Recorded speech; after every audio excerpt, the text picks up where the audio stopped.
Chaudhary. And then let me briefly tell about something about our speaker of this meeting. Professor Vishnu Charan Chaudhary, he was born on 5th June 1954 and has a brilliant academic career. He did his master's degree from Parliamentary University in 1976 in political science and secured the first class pass position and awarded as the gold medal of the university.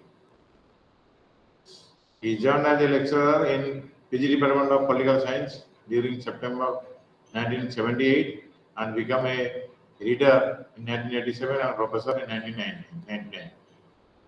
He was twice the head of the Department of Political Science in Parliamentary University. He served in the university system in different capacities such as Secretary, University Sports Council and Director College Development Council. He is a live member of the Indian Political Science Association, Indian Institute of Public Administration, New Delhi, and the Odisha Political Association also. He was a former president of the Odisha Political Science Association and a former member of the executive body of the Indian Political Science Association. He was also a member of the Regional Imbalances Inquiry Commission constituted by the Government of Odisha. Professor Chaudhary was the chairman of the Postgraduate Council of Parliamentary University. He retired from the university services during 2014. He was the recipient of IPSA National Senior Political Scientist Award for the year 2019 at the 59th All India Political Science Conference, which was held during March 2022 at University of Science and Technology, Meghalaya. He was one of the former vice president of Indian Society of Gandhian Studies. He was also a member of many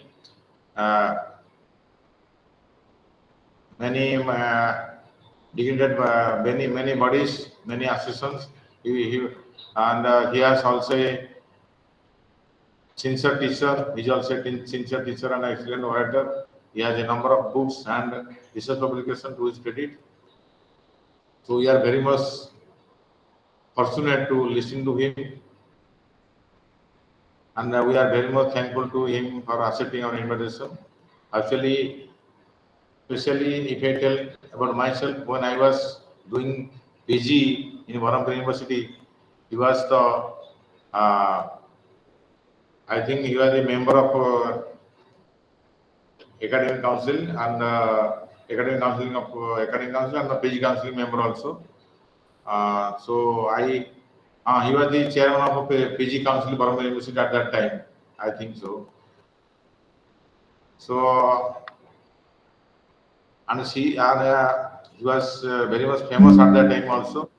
He is a very good orator, and we'll be listening to him carefully, I think, and we expect all the learners to listen to him carefully and what we learn from him, that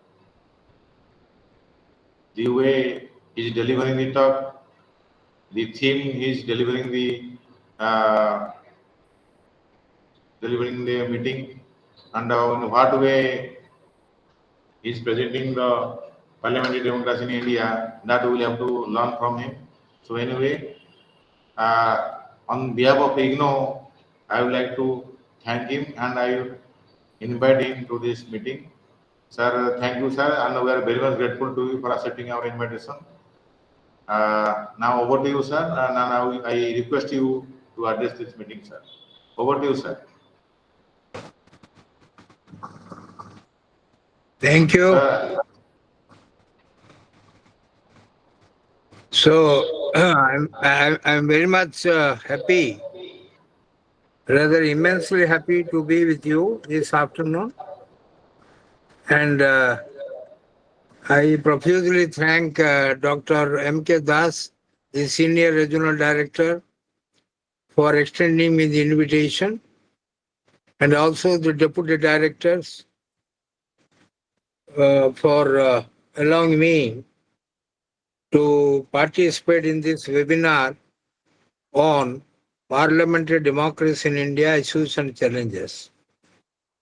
I only appeal to those who are students who are listening to me to have their notebook with them, and whatever they feel to be proper and interesting, they must note down those points. Because I have a long experience as a teacher, and I taught the PG students for 36 years. And maybe they belong to three generations. And even after retiring in 2014, I'm still very much active in academic pursuits. And I was very happy when invited to participate. So, the topic being parliamentary democracy in India, issues and challenges, I'll give you much information because this is a very important topic, and as citizens of India, as voters of India, you must be aware of your duties and responsibility also in strengthening the democratic system. You're all aware that we have gone for a constitution after attaining independence on 15th August. Tomorrow is 15th August. So we will celebrate the Independence Day tomorrow. But we implemented the Constitution of India on 26th of January 1950. So I will give you some fundamental information. For example, why we have gone for a parliamentary democracy. Particularly, what is a democracy and what is a parliamentary democracy? For example, when we define democracy, there are dozens of definitions on democracy. But I am always very much pleased to say simple definitions of democracy. For example, we quote Professor, the ex-president of America, Abraham Lincoln, who said, democracy is a government of the people, by the people, for the people.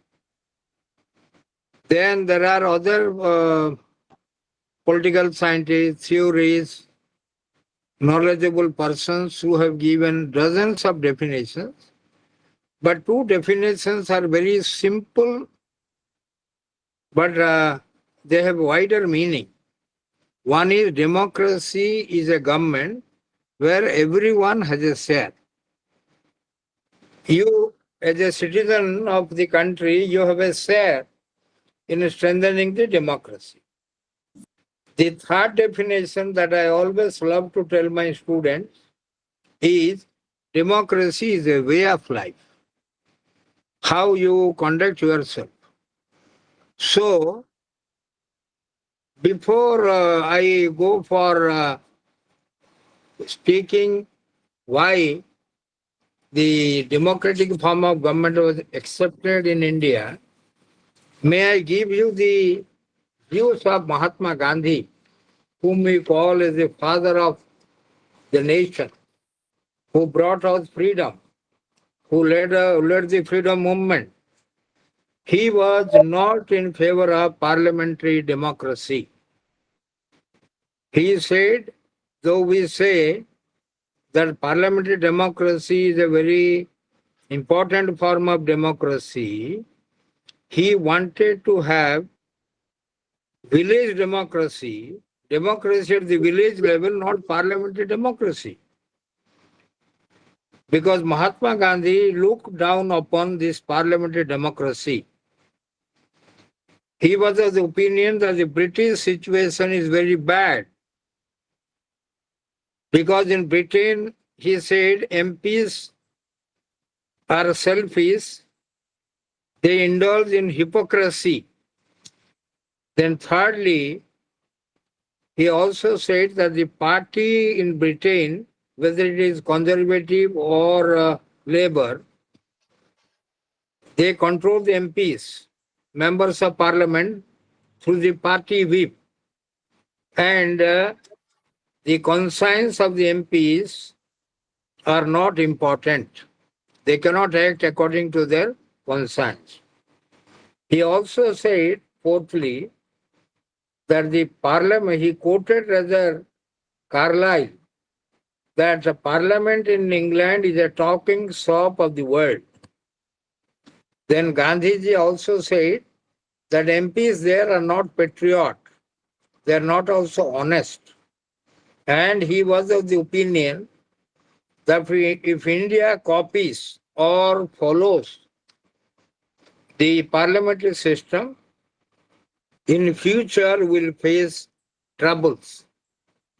So in spite of Gandhiji saying no to parliamentary democracy, we accepted it. Because Gandhiji's another suggestion was that the Indian National Congress must be disbanded or dissolved and to convert it into a service society, Seva Sangh. That was his wordings. But Pandit Jawaharlal Nehru and Sardar Vallabhbhai Patel, two important followers of Gandhiji, said, "Sir, we won the freedom and we are not prepared to disband the Indian National Congress because it will create something called chaos. There will be a chaotic condition in the country." You know, even after a few years, one of the great leaders of India called Lokanayak Jayaprakash Narayan, he said, "We want partyless democracy." Two concepts for which Jayaprakash Narayan became famous was a partyless democracy and total revolution, Sampurna Kanti and partyless democracy. He said if you want to have parties only at the lower level, not at the higher level, or at least you have partyless democracy at the lower level. There was a time in India when two important leaders of India, one was Morarji Desai, who became Prime Minister of India, was a freedom fighter also, and the other, Mr. Ramakrishna Hegde, who was the former Chief Minister of Karnataka. They said that we have to go for a presidential model and disband the parliamentary democracy in India because it has many problems. The parliamentary system that is functioning is resulting in instability, political instability, defection, ayaram gairam politics. So let us go for presidential system. But the consensus in India was to continue with the parliamentary democracy because we have a huge population and parliamentary system is more accountable. So considering that, we must know that parliamentary democracy is a democracy which is called a representative democracy. We also talk about electoral democracy. And in India, we have accepted it because of various reasons. The first factor is that there was historicity. We have been historically exposed to. I request the participant to see that they don't sound it. I am the only person who is authorized to speak. You only listen, and when you listen, you note down, and you ask me any question, I am prepared to answer. You have joined 137, now it is coming to 94. Where are they? That means you are not interested to listen. That has been the tendency all over the country, not you. So I request you to be silent spectators, listen, note down, and ask me questions. So why we have opted for parliamentary democracy? The first is historicity. The second is familiarity with the system. Third is that parliamentary system is a responsible form of government, so a sense of responsibility is there. Then there is accountability. And we have been influenced by the Government of India Act 1935. We have also been influenced by the British system. And you find that we have accepted the parliamentary system in India because of the background that I have already indicated. So when we talk about parliamentary democracy, and we say that it is a representative form of government, it is a liberal form of democracy, elections are at periodical intervals. So when we talk about electoral at a periodical intervals, I will give you a particular thing that is very important to you, because why? For example, the voting behavior of the people or electoral behavior of the people, how they have been influenced by different factors. That is more important that you must know, because now a large number of studies have been made on voting behavior of the people or factors influencing the voting behavior of the people. The first thing is religion is now influencing very much. Minority versus majority. Second is caste. It has become a very influential factor. Third is community. The fourth is language. The fifth factor is wealth and status of the candidates contesting election. The sixth is money power, mafia power, muscle power, media power, and ministerial powers you have. Then the role of social media, then policy issues, then ideology of the party, then the purpose of the election. For example, you find in different stages, the focus of the election is there. Then issues before the electorate. Then your behavior changes in terms of local versus state level election versus national level election. Then there is a factor called urban-rural dichotomy. Urban voters are different, rural voters are different in their behavior. Then emotional issues. Then the scheduled castes and scheduled tribes.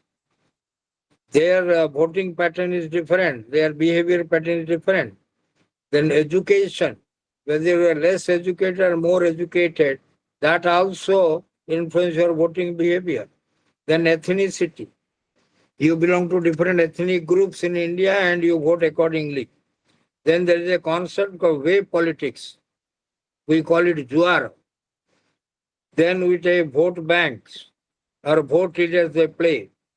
Then how women play. You consider 40 years back and now, there is a great change in the voting behavior of the women. Then committed or floating voters. Then how youth and students they vote. Then personality and charisma of the leader. Then dynasty and family politics. Then how one candidate connects with the voters.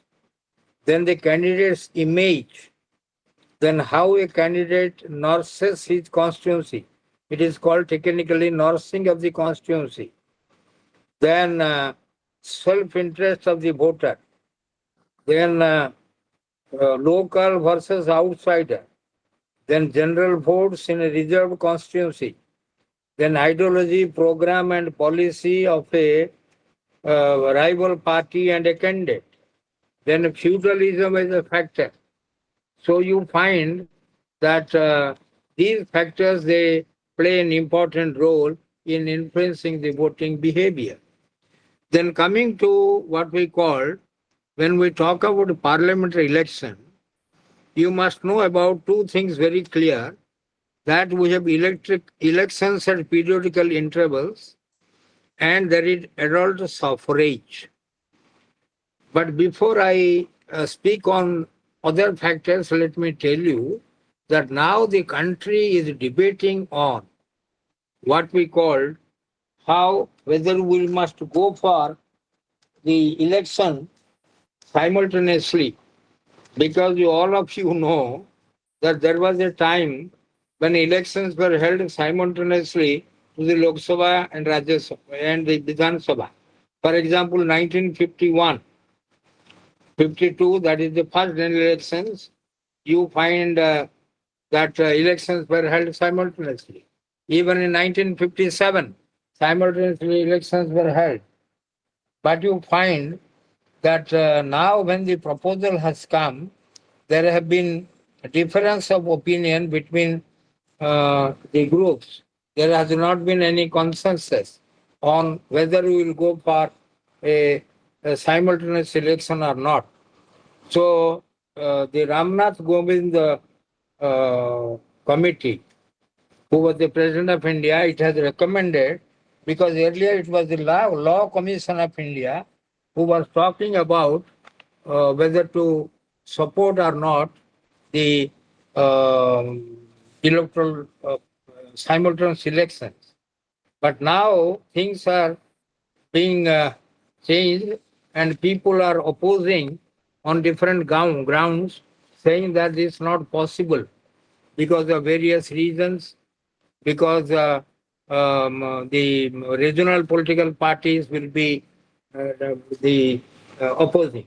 So I will tell you for your information, those who support the one election, one nation, or one nation, one election, what do they say? They say it is better that we must have once in 5 years. Secondly, they say it is desirable. Thirdly, they say the funds are saved. Unnecessarily funds should not be spent. Fourthly, they talked about time saved. We do not devote time for having elections at periodical at different points of time. Then they say because of this, development work will progress. There would not be any dislocation of normal life. Then money in election, which is a fountain of corruption, will not be there if it is simultaneously held. Always the nation is in election mode. So we must have one nation, one election. Then communication, communalism and casteism will be also, which are very much in the election period, that will go. Then the politics of divisive politics will also go. But those who are opposing this one nation, one election, they also give about a dozen arguments. What are their arguments? They say it needs amendment to the Constitution of India and also Representation of People Act. Then they say election at 3 levels we want, because PRIs, urban local bodies 1, state level election 1, and national election 1. So election at 3 levels must have to be taken into consideration. Then the other argument, we have federal structure because our model is parliamentary federal model. So regional political parties will also be put into disadvantage if simultaneous elections are made. For example, DMK, if it fights both for national election and assembly, it may be having some adverse effect, because people vote in elections separately for the local election or state level election to the national level. There was another argument, जब जब चुनाव आता है पुलाव मिलता है. So we will not get pulav or different attractions when elections are held only once in 5 years. Then money which we are getting from the rich people, being poor people, we will not get. The number of issues in local issues and national issues are different. Then states and union territories, their election pattern is different. Therefore, if the center talks, why states will suffer? So they say it is not feasible, it is not practicable, so we don't have any consensus on having one nation, one election. And now there is a parliamentary committee. I think yesterday the newspapers came that they have extended the committee's time because they could not come to proper understanding or consensus. Then the second thing that I would like to talk to you is, we have adopted adult suffrage. For example, when elections were held to Odisha in 1937 January, we are not having adult suffrage or universal adult suffrage. It was under the Government of India Act 1935 that we were given the restricted franchise. In Ganjam district, for example, anybody who was paying 1 rupee 4 annas land revenue per year, he was the voter. In Katakpuri, Baleswar, the value was different. In Sambalpur area, the value was different. But annually, you have to pay minimum this to be a voter. So in a village, there were a dozen voters or half a dozen voters, like that. But after, in the Constituent Assembly, there was a debate whether we go for adult suffrage or not, universal suffrage or not. Then the consensus was we must go for adult suffrage because the Indian electorate may not be educated. When we got independent, the literacy rate was 17 to 18%. Now the literacy percentage is increasing. It is more than 70%. Or maybe in near future it will be more than 80%. But look at 47, it was 18 to 17% only. So the consensus was Indian voters may be uneducated, but they have prajna. They have the strong common sense, which they have inherited from their father and grandfather. So now you go to any village, you may be MA, you may be PhD, you may be MSc, you may be engineer. You talk to a farmer, he will teach you what politics is. So the strong common sense is different. So that is there.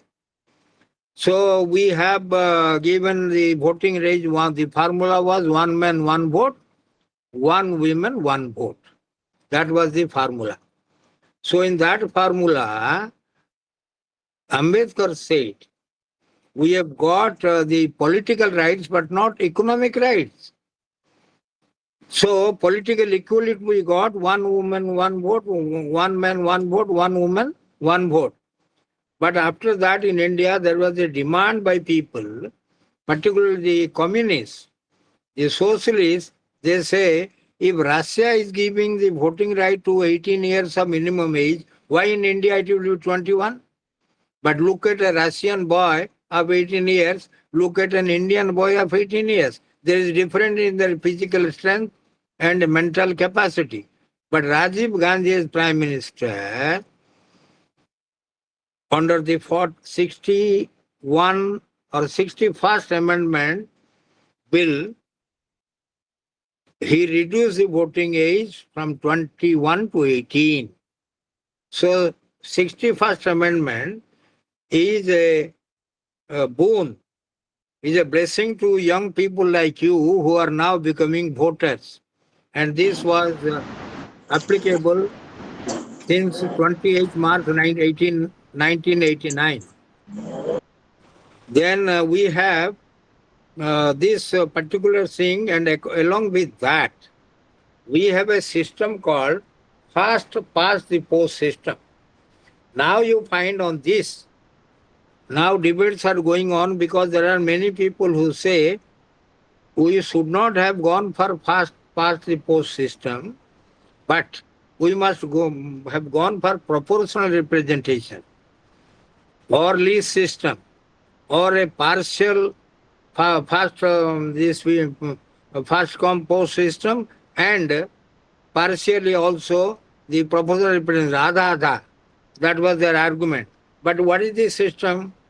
You will not find in India a political party getting 50% and above votes. You think of Rajiv Gandhi. Rajiv Gandhi in 1984 election held in December got 402 seats. And after the counter-mandate elections were held in February in 1985, the total number of seats he got was 416, record. But he has never gone 50% beyond. It was 49 point odd. So look at other political parties, whether it was Jawaharlal Nehru or Indira Gandhi or Morarji, anybody, Narendra Modi's party, BJP, nobody could get 50% of votes. Maybe 34, 35, 41, 42, like that. So 15, because you have a number of candidates. Anybody who is opening the sound, please stop it. So you will find that this past post system has become very controversial, very defective, and therefore demands are made. I will give you one example because Rajiv Gandhi getting so many seats was something very peculiar in Indian condition because Indira Gandhi came to Odisha on 30th October 1984, inaugurated the ADGM Gulabandha near our university, and I was there in that meeting. And next day she went to Bhubaneswar and gave the last speech of her life, in which she said, there is a threat to my life, but doesn't matter if I die. If I die, every drop of my blood will add to the unity and integrity of India. So that particular speech of Indira Gandhi at Bhubaneswar, which is now known as the Indira Gandhi Stadium, was the only source through which Rajiv Gandhi could get 400 seats because he was a political novice. He did not know what to speak, how to speak. So only 7 to 10 sentences he was told to give speech from Kashmir to Kanyakumari, from Gandhinagar to Guwahati. What was his speech he was telling? भाइयों और बहनों, उड़ीसा एक सुंदर प्रदेश है, केरला एक सुंदर प्रदेश है, मेरा माँ आपकी प्रधानमंत्री अब नहीं रही, उन्होंने देश की एकता और अखंडता के लिए अपना जान को कुर्बानी दी। ये जो विरोधी दल हैं वो आनंदपुर साहिब रेजुलेशन को लागू करना चाहते हैं।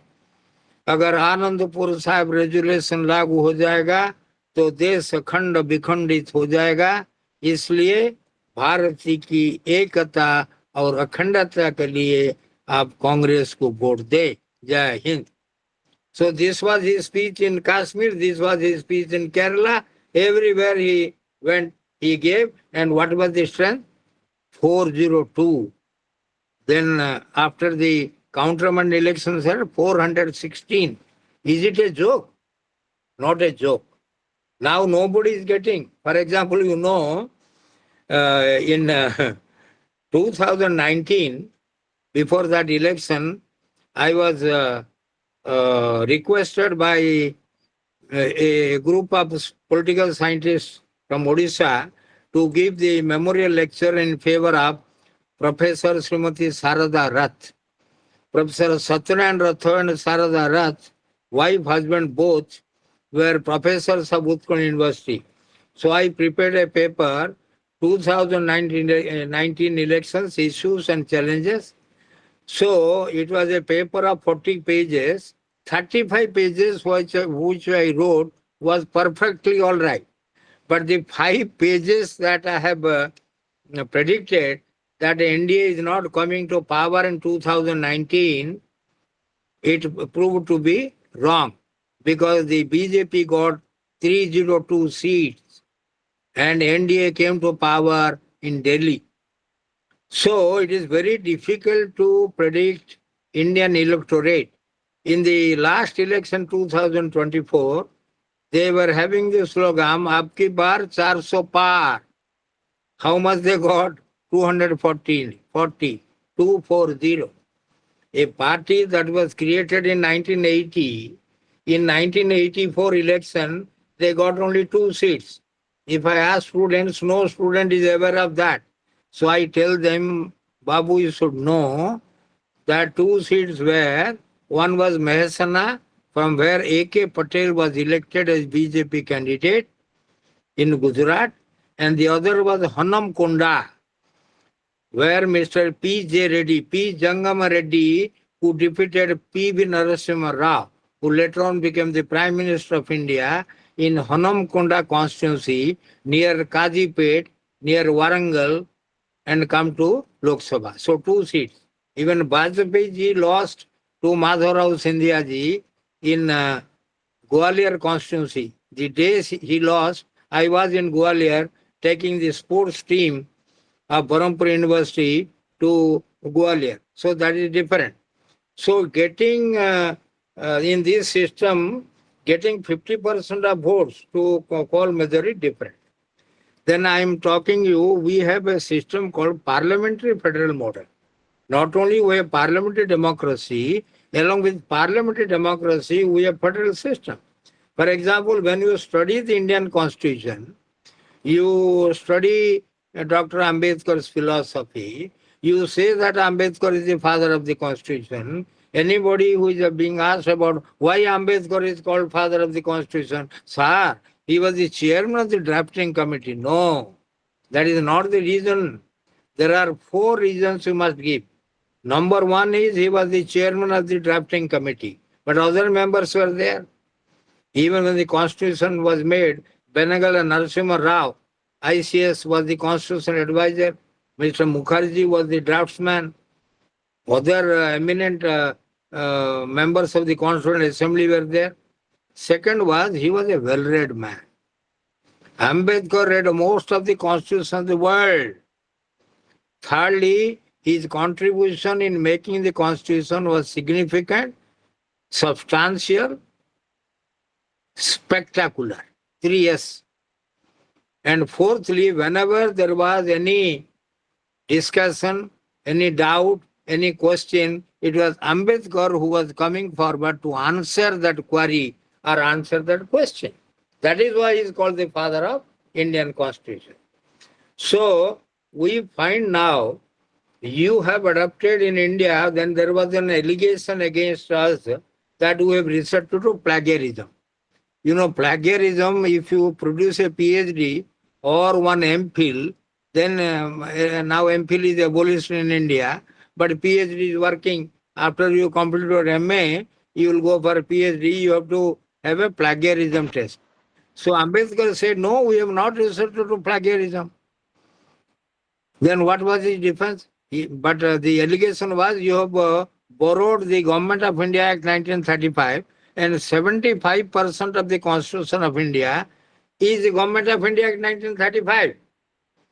Then you have borrowed from America the power of the Vice President. You have borrowed from America the judicial review, the judicial activism, which is now very prominent in India. But at the same time, you have borrowed the reverse parliamentary sovereignty under parliamentary democracy. In Britain, there is no judicial review. Parliament is supreme. Parliament is sovereign. Any law made by the British Parliament cannot be challenged in the court of law.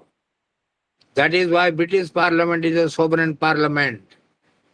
But you have borrowed from judicial review from America and a little separation of powers also, not fully but partially. But you have introduced parliament democracy. Why? They are antagonistic. And then you have borrowed federalism from one country, then concurrent power from one other country, direct to principle of state police from Ireland. Then you have borrowed emergency powers from Weimar Germany. So we have all borrowed.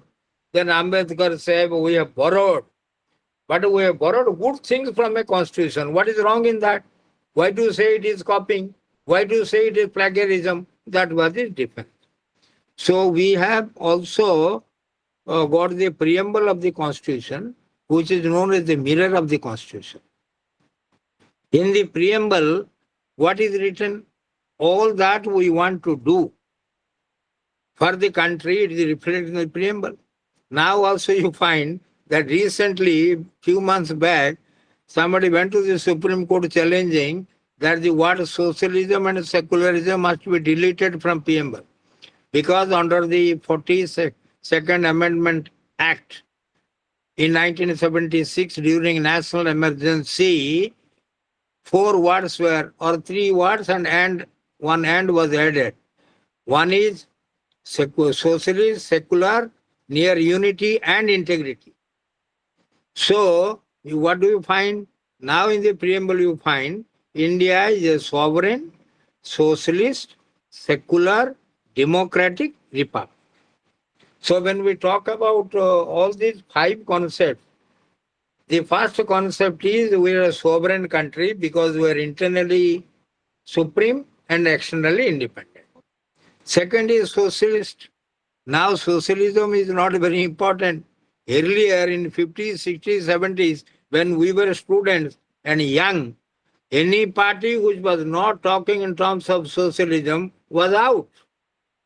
Now we are under a globalized area. We are experiencing LPG culture, liberalization, privatization, globalization. So any party which talks about socialism, gone.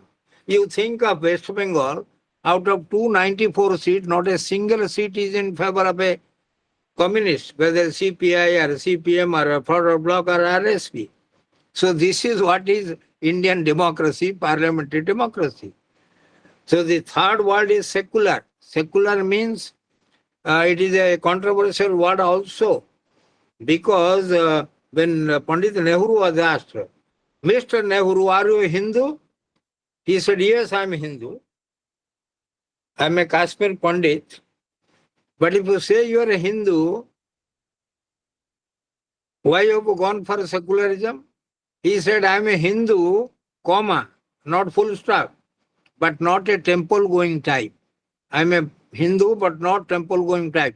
We Hindus, we go for temple, Jagannath temple, this temple, that temple, Kartikam Mahina, this function, like that. But Nehru said, I am a Hindu, comma, but not temple going type.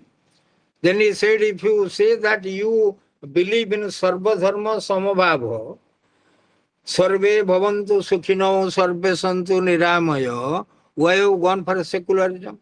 Secularism is a Western word. You are brought from European countries.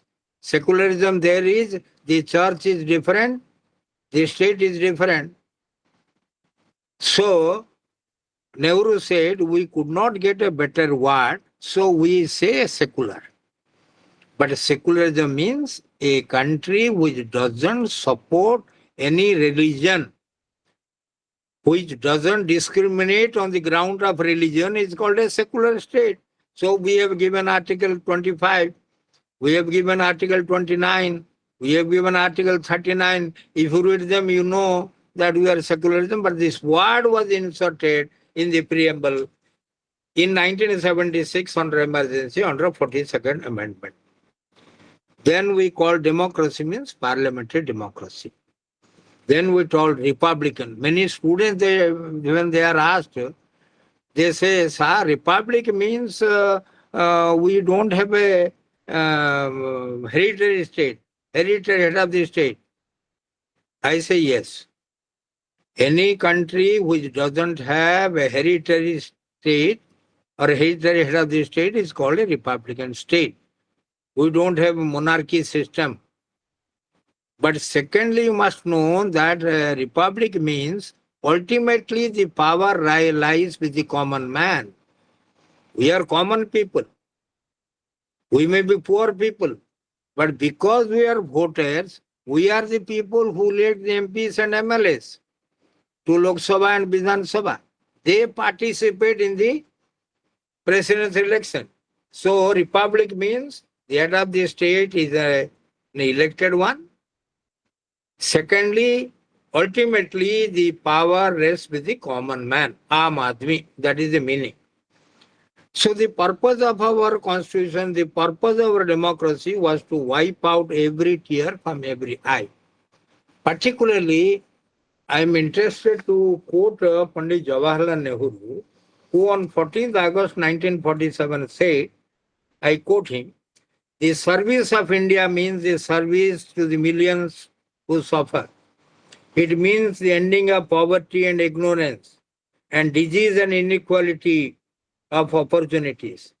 The ambition of the greatest man of our generation, meaning Mahatma Gandhi, has to wipe out every tear from every eye. that may not be beyond us, but as long as there are tears and sufferings, so long our work will not be over. This was the Nehruvian comment on 14th of August 1947. 40, yes, 47. Then we talk about the nationalistic and democratic spirit of the people, basic needs of the common man, removal of poverty, no discrimination on any ground, to create a society free from exploitation. The people will be having the sense of power, then unity in diversity, then social justice, then rational utilization of all resources to fulfill the hopes, aspirations of the masses. Then, when we talk about parliamentary democracy, we talk about the institution.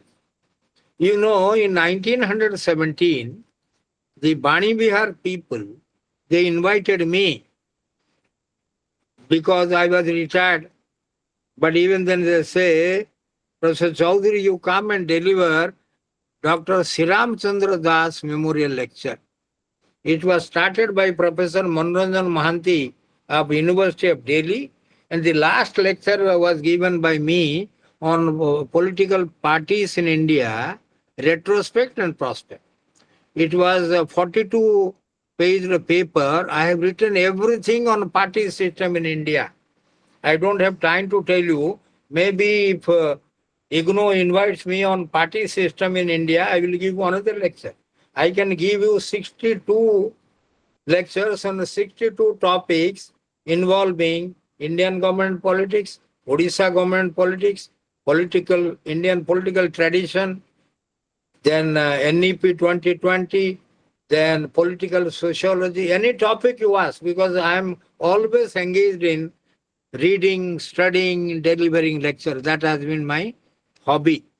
So, in that on that day, in the morning hour, I gave the lecture. In the evening, Professor A. Prasanna Kumar, who was the head of the department and rector of Andhra University, Visakhapatnam, he is now 90 plus, but he is more forceful than what I speak. He is 90 plus, 91. He came to Bani Bihar on the same day and said, my topic today will be to discuss whether it is a constitutional inadequacies or institutional decay. Just remember the title given by Prasanna Kumar in 2017. What was the topic under which he gave a lecture of 45 minutes? Whether it is the constitutional inadequacies or institutional decay. That means he said, we prepared a constitution of 395 articles, so many parts, so many schedules, the longest constitution of the world. Now, students are not aware. Yesterday I had been to Mahamai Mahala Vidyalaya. More than 100 students were sitting. I said, how many amendments are done to the Constitution of India? Nobody could say. I said, girls, my dear young girls, you must remember that we have now approved 106 amendments to the Indian Constitution. Though 124 constitutional amendment will be coming in this session of Parliament, that is their proposal. But we have already made 106 amendment, and the 106th amendment is reservation of seats of women in the Lok Sabha and the state Vidhan Sabha. So between 1950 till the last year, you have amended the Constitution 106 times. Whereas in America, they gave the Constitution to themselves in 1978, and now they have gone for 26 or 27 amendments. They have gone for a Constitution which has 7 articles. There is a system in Great Britain where they don't have a written Constitution, but hundreds of years they have been moving. So when they passed the Government of India Act 1935, they said this is the largest, most comprehensive legislation that we have passed in the entire history of British Parliament. Because they only believe in what we call a system where unwritten constitution is there. Bas, that's all. Customs, conventions, usages, judicial announcements, books written by eminent political scientists, comments offered by legal luminaries. They constitute the British Constitution. It is not written. If you go to London, ask for a copy of the Constitution, the shopkeeper will laugh at you. Where is written Constitution you are asking? Coming from India? Like one P. Ramchandran, a minister in Tamil Nadu in charge of energy, told us in Madras, if you go to Sri Lanka, ask a copy of the Constitution, the bookseller in Colombo will laugh at you saying, we don't sell periodicals. Because every year, every alternative year, they change their constitution and prepare a new constitution. So 106th Constitution Amendment was the last Constitution Amendment that we made, and that was not implemented till. It may be implemented in 2029 or maybe in 2034. Not tomorrow. But the amendment is to have one-third reservation, seats reserved for women in the Lok Sabha and the state Vidhan Sabhas. So that is there. So second thing is the question of what we call how different institutions they work. You take any institution. For example, I will give you example of speaker. In a parliamentary system, the speaker occupies a key position. But we have a bicameral legislature in India where Rajya Sabha is presided by the Vice President. Who is the chairman of the Rajya Sabha? Ex officio. Now we have a vacancy. We have a deputy chairman who is from Bihar. He was earlier in JDU, but continues. Then in the Lok Sabha we have Om Birla. But now also we don't have a deputy speaker in the Lok Sabha. Earlier deputy speaker office was there. So if you compare, if you say that we are proud to obey the British constitutional system, we have adopted the parliamentary system known as Westminster model or the British model, but you don't follow speaker's behavior. In Britain, they say, who is a speaker? A speaker is one who never speaks. First thing. What does he speak then? Order, order. You stand up and speak. Your time is over. Sit down. This one. This much. Not unlike our speakers in different assemblies or in the Lok Sabha, talking too much in the legislature. No. Second convention is once a speaker, always a speaker. If I am elected, B.C. Chaudhary is elected Speaker of House of Commons, till I die, till I want to serve as Speaker, they will allow me to serve as Speaker. So once a Speaker, always a Speaker. What is the third convention? A Speaker is one who is elected uncontested. There is a constituency earmarked in Great Britain. It is Speaker's constituency. So no second nomination is there. But when Ravi Rai, who was Speaker of the Lok Sabha, contested in Odisha, there were a dozen of people who contested against Ravi Rai, and they were asked by the newsman, journalist, why are you contesting against the Speaker? Are Babu, my name will come. B.C. Chaudhary is contesting against Ravi Rai. Mukunda Prasad Das is contesting. So and so is contesting. So photo will come and newspaper, all newspaper will say, nah. So this is our culture. We have not followed the British speakership. You know, there was a speaker in Tamil Nadu in the assembly called Paul Hector Pandian. All these things, they are coming before me because I taught this subject for 36 years, not 6 or 3 years. So 36 years means Paul Hector Pandian was there, and there was another speaker, parallel speaker outside assembly.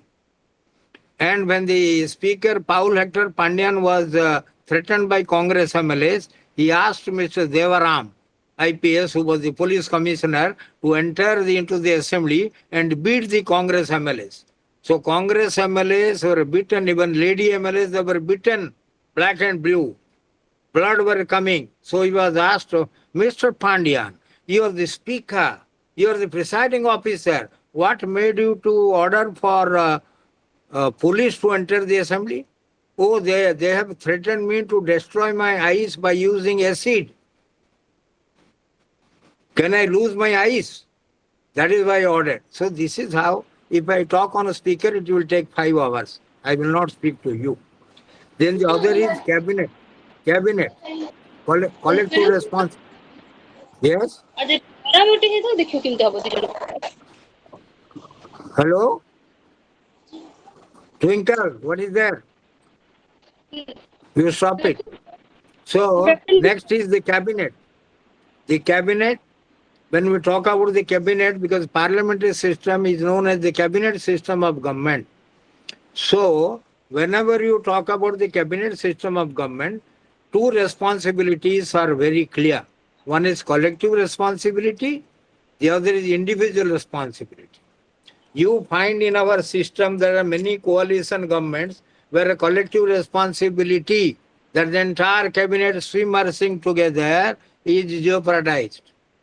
If Mamata Banerjee is a member of the Council of Ministers, she will have another opinion on a particular decision making, though remaining a cabinet minister.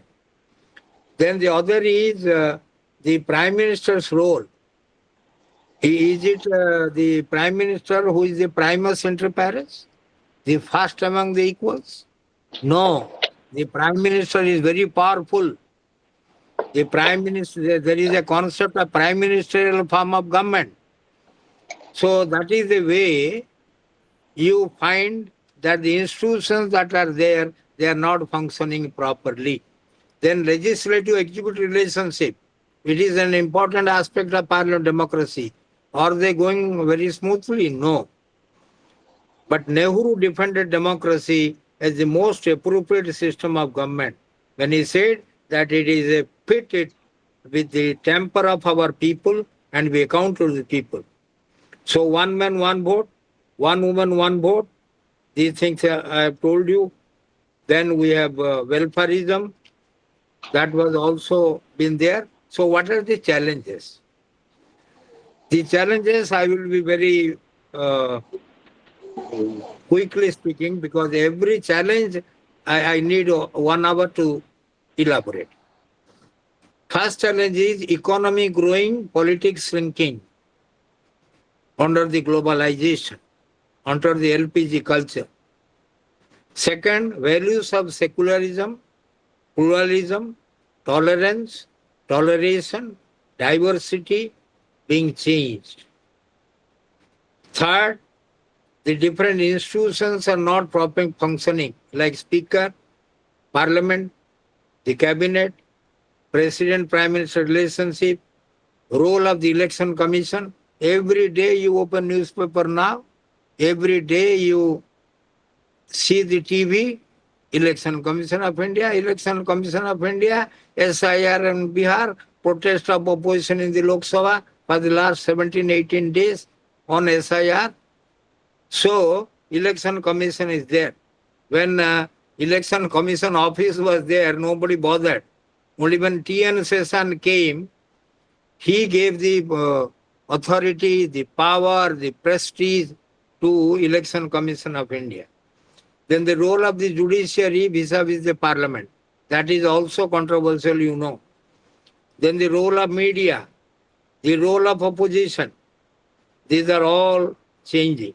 Then change in the value system, because you find there is no democratic values and norms followed.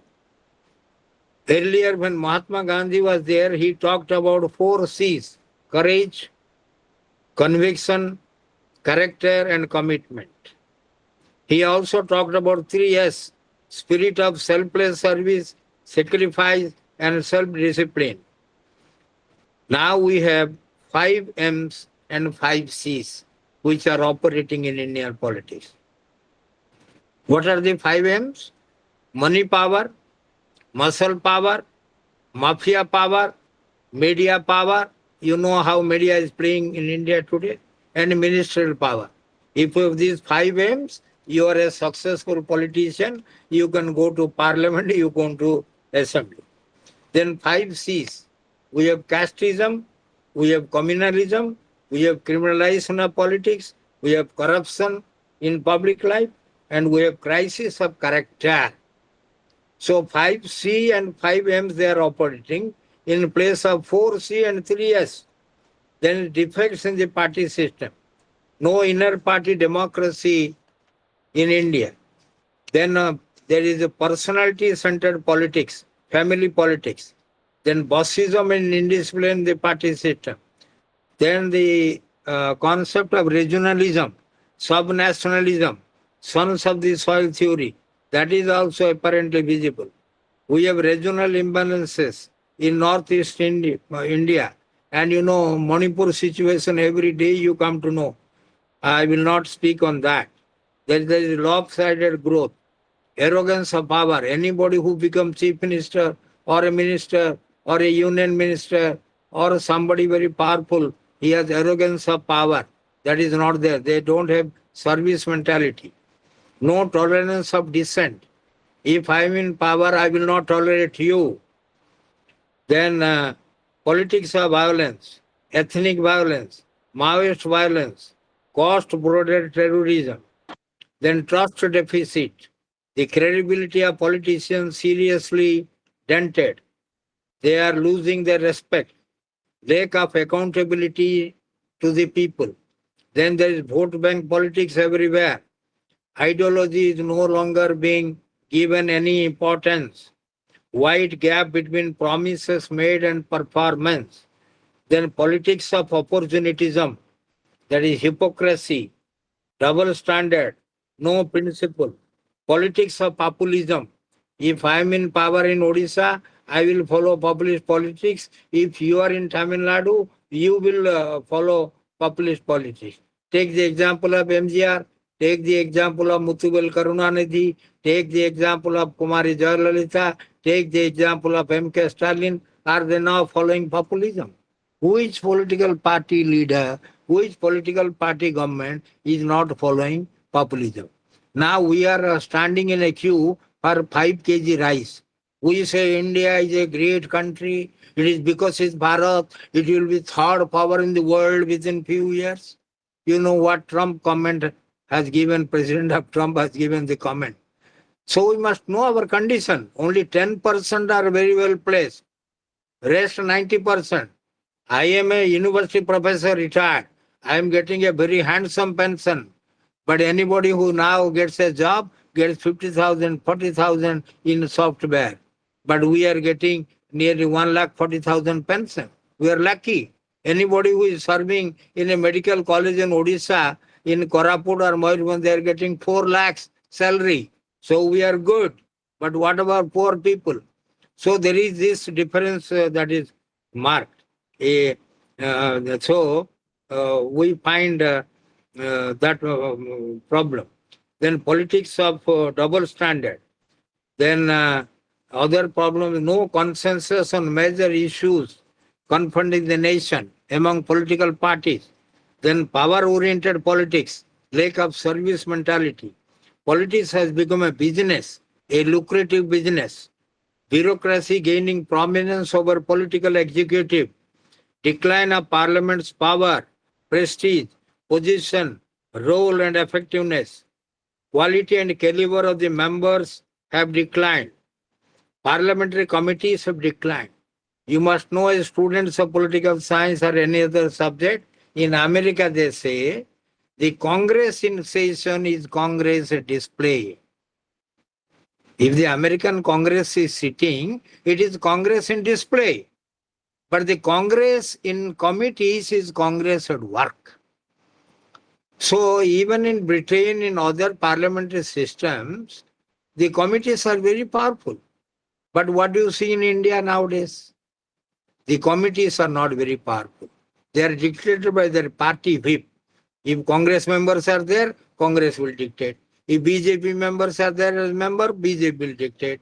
If communists are there, the parties will dictate. So parliamentary committees are not functioning. They have declined. Then quality, decline the quality of debate, discussion, deliberation. I'll give you one example. When Pandit Jawaharlal Nehru was there, whenever he was in Delhi, he will attend the parliament session, whether Lok Sabha or Rajya Sabha. Whenever Atal Bihari Vajpayee, who was elected from Balarampur constituency of Uttar Pradesh in 1957 election, he gave the maiden speech in the Lok Sabha. He said, Atalji, I am very much pleased with your speech. And I predict that you will be Prime Minister of India one day. Similarly, Nehru also predicted EMS Namboodirpad, who was not a good speaker. He was stammering. I didn't know that he was stammering. When he came to Berhampur to give a lecture in Prakasam Hall, he was stammering. Whenever he was chief minister in 1957, went to Moscow, and the Moscow people asked, Mr. Namboodirpad, how could you become chief minister of Kerala state by ballot paper, not by bullet? He said by mistake. By mistake. 2 words, but stammeringly.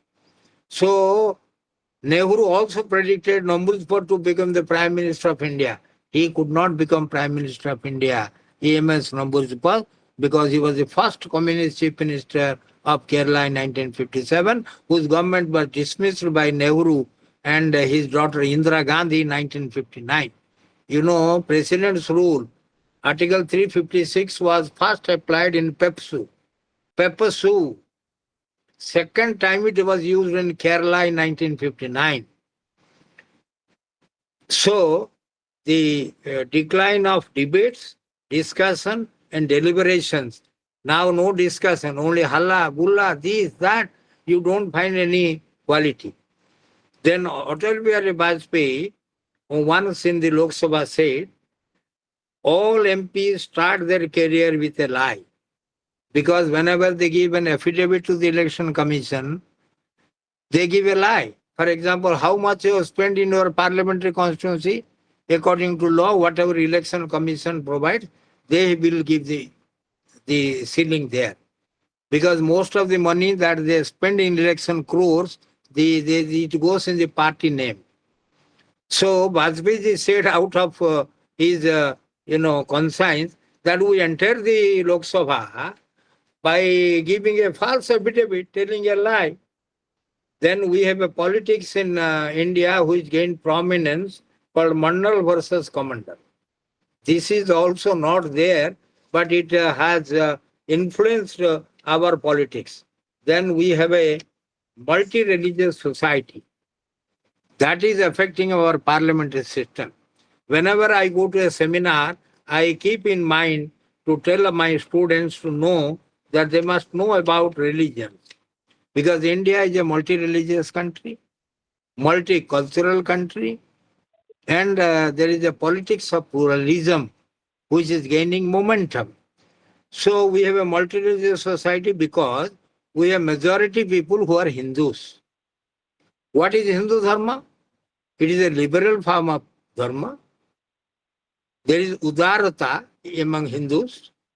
It is a Sanatana Dharma. Then we have Islam. What is the motto of Islam? Equality or Samanata. We have Christians. What is their motto? Service. Seva. Seva Manobhav. Service to humanity is service to God. We have Sikhism.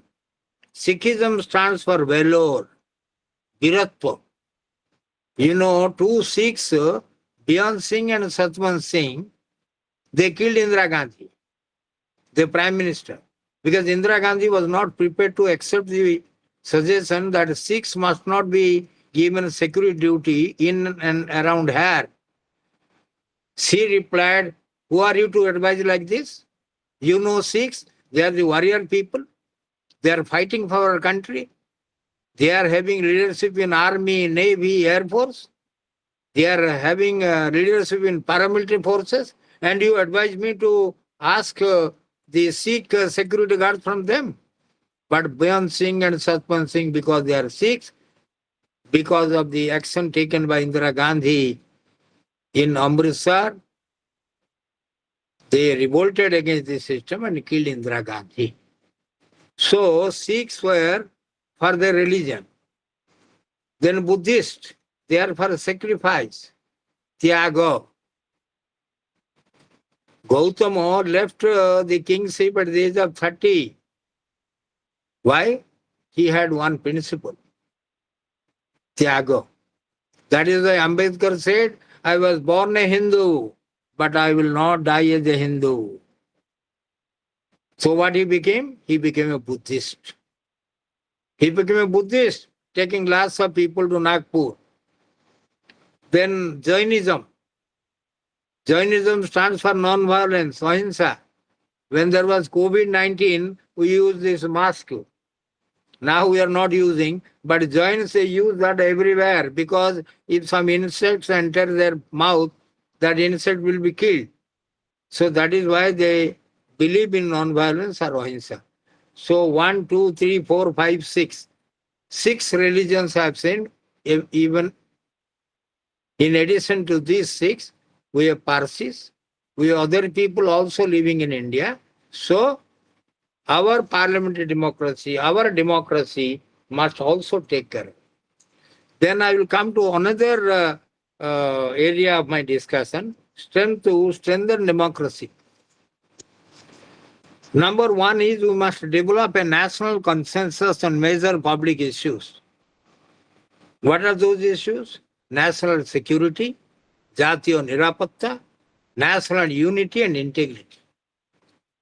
Second is we want to create a situation where there must be devolution of power and decentralization of power. Many students, when they are asked what is decentralization, they may say, but devolution they do not know.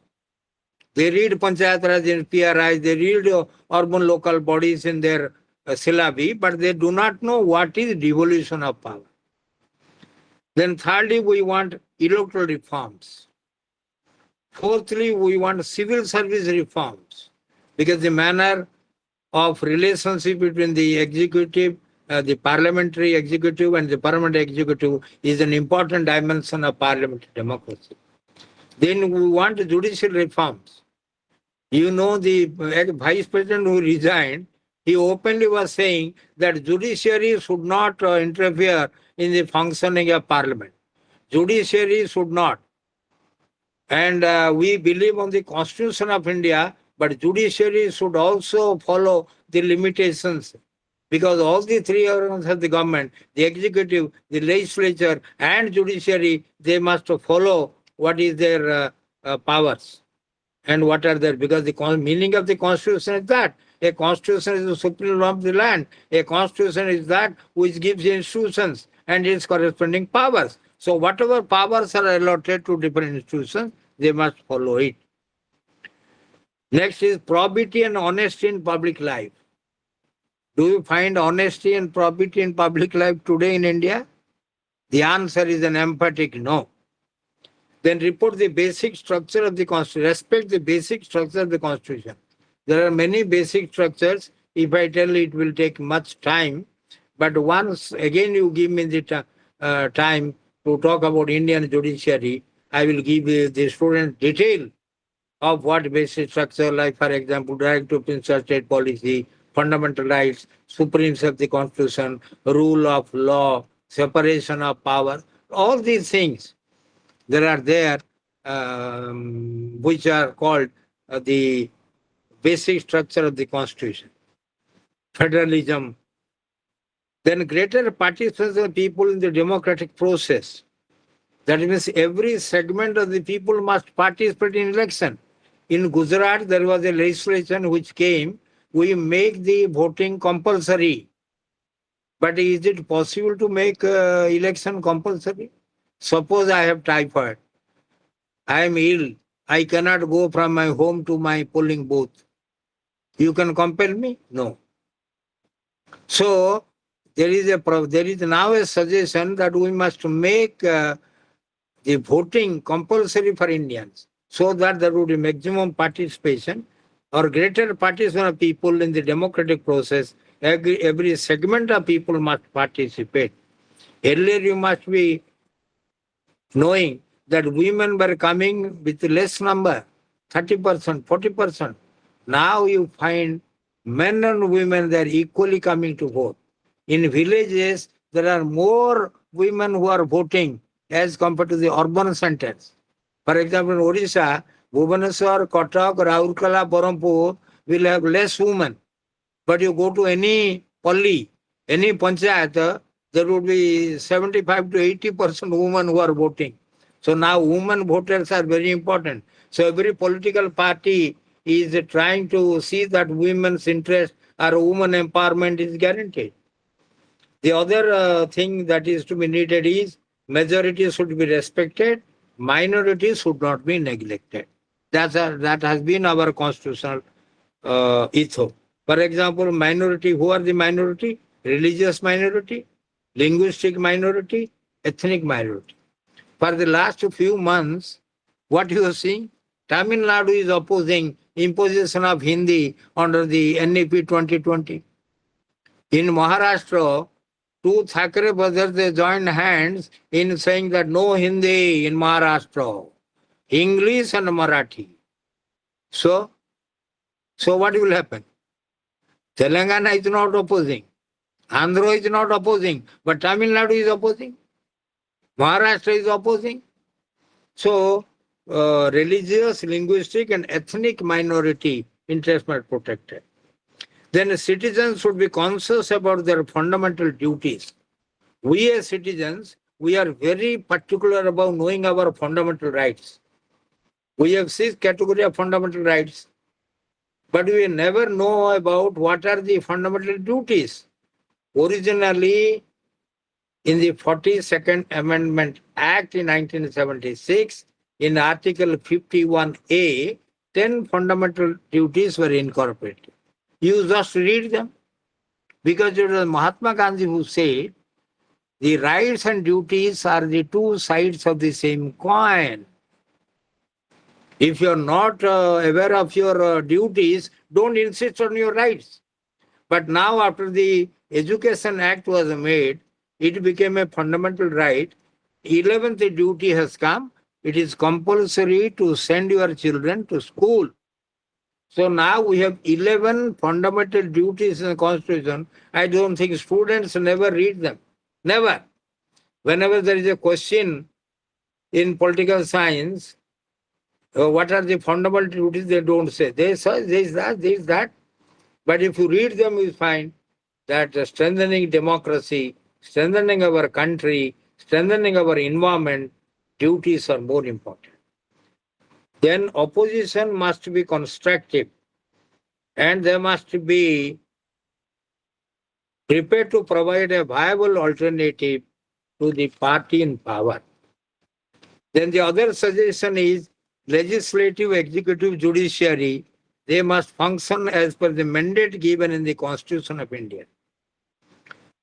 Next suggestion is you must create a political culture conducive to parliamentary democracy.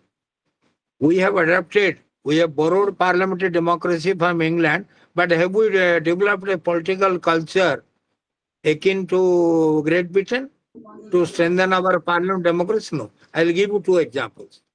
Once finance minister talking to a few journalists say that I will not discuss the budget proposals, the taxation policy, because it is a secret one.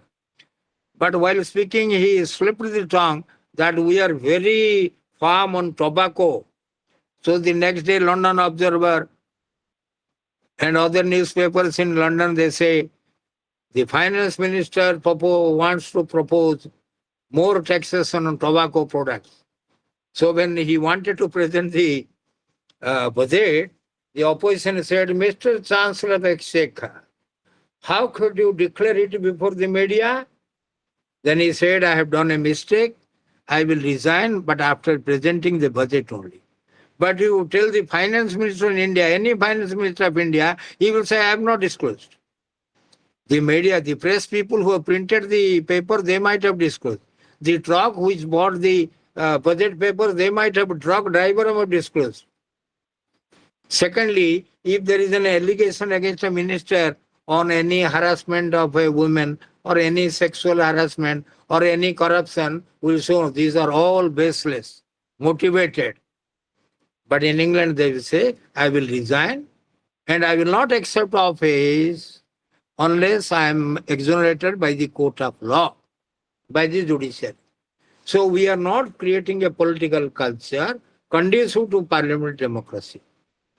We now say Modi ji has given 4 things. Maybe in next year there will be another thing. What is the slogan? Sabka Saath, Sabka Vikas, Sabka Vishwas, Sabka Prayas. I am waiting for another Sabka to be 5th one. Then we must have to follow pluralism, multiculturalism, diversity. These should be taken into account while formulating your public policy. Then the next suggestion is fostering a culture of democracy and civility. Then nurturing democratic institutions from panchayat to parliament. If you want parliamentary democracy to succeed, from panchayat to parliament, you must nurture these institutions.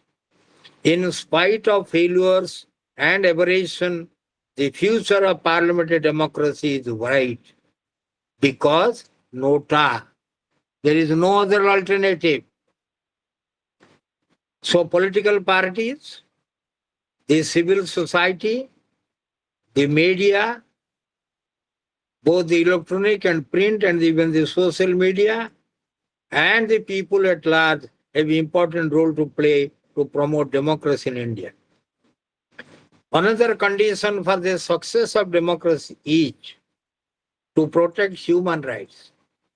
If you go through the Universal Declaration of Human Rights of 10th December 1948, read our fundamental rights and directive principles of state policy given in chapter 3 and 4, you will find we have only copied them.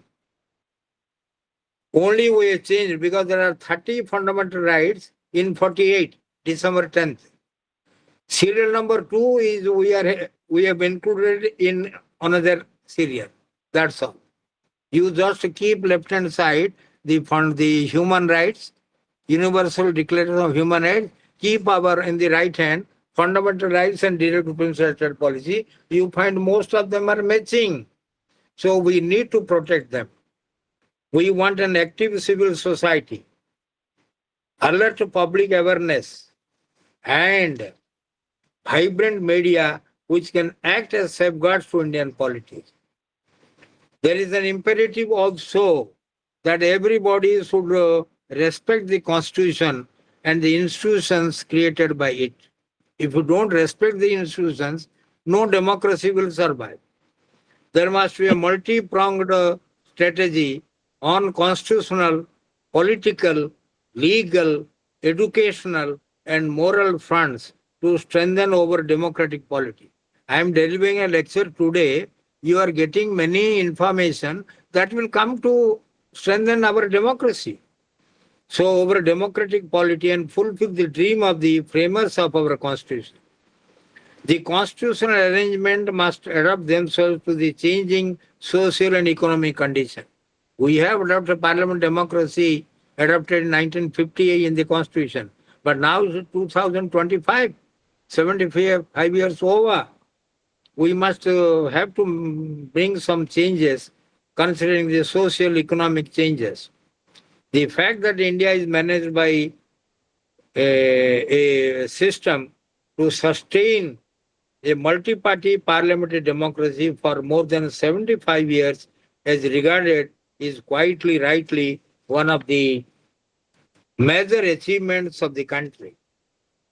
It is hoped that by promoting an inclusive democracy, we can fulfill the hopes, aspirations, and expectations of the masses of the crores of people. But it requires leadership with knowledge and foresight, skill and imagination, and most important of all, courage, character, and commitment, the cardinal virtues which are the art of government. The Election Commission of India should be given power to decide on defection issues. Now, Election Commission of India is facing many problems. Many people have gone to the Supreme Court, on SRI and Bihar and other issues. But ECI, or Election Commission of India, must be given to decide on defection issues. How speakers, how chairmen of different councils, how Rajya Sabha chairman, they behave on defection. They take 1 year, 2 years. You have seen in Maharashtra, you have seen in Madhya Pradesh, you have seen in many other states. Why 1 or 2? Where speakers are behaving in a manner not expected of them. That is why Alexander the Pope, the great English poet, said, "For forms of government, let fools contest. Whatever is best administered is the best."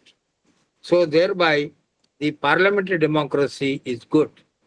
So what we require is, nowadays we talk about sustainable development, we talk about inclusive growth, we talk about zero tolerance to corruption, we talk about 3 E's, namely economic prosperity, ecological security, and equity.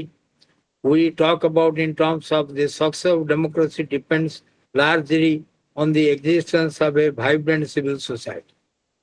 Then another thing that is to be studied, it will take much time to me to speak, but as there is no time, it is already 5 o'clock.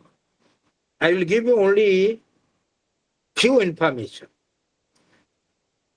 Yesterday and day before yesterday, the newspapers came out with the reporting that the Election Commission of India has de-recognized more than 500 state-based parties. Why?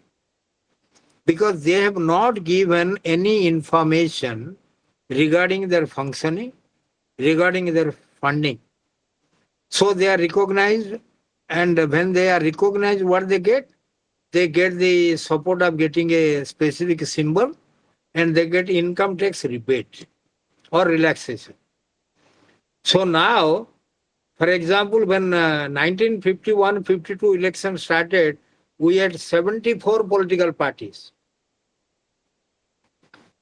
But only 53 political parties, they contested the election, total. Now what you find, there are 6 national political parties. Earlier there were more. For example, Sharad Pawar's party was a national party.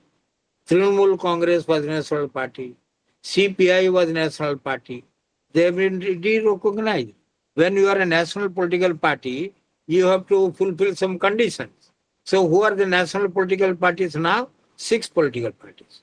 One is Indian National Congress, which was organized on 28th December 1885. I prepared a paper on Alan Octavian Hume and the creation of Indian National Congress, which I presented in a college, Lucknow, National PG College, Lucknow, of 18 pages. How INC started, who is Alan Octavian Hume, why he started this, how the Congress behaved under his leadership. So that was the oldest party in India. But if you have to split after split, that is why they say Indian National Congress is the progenitor of all political parties in India.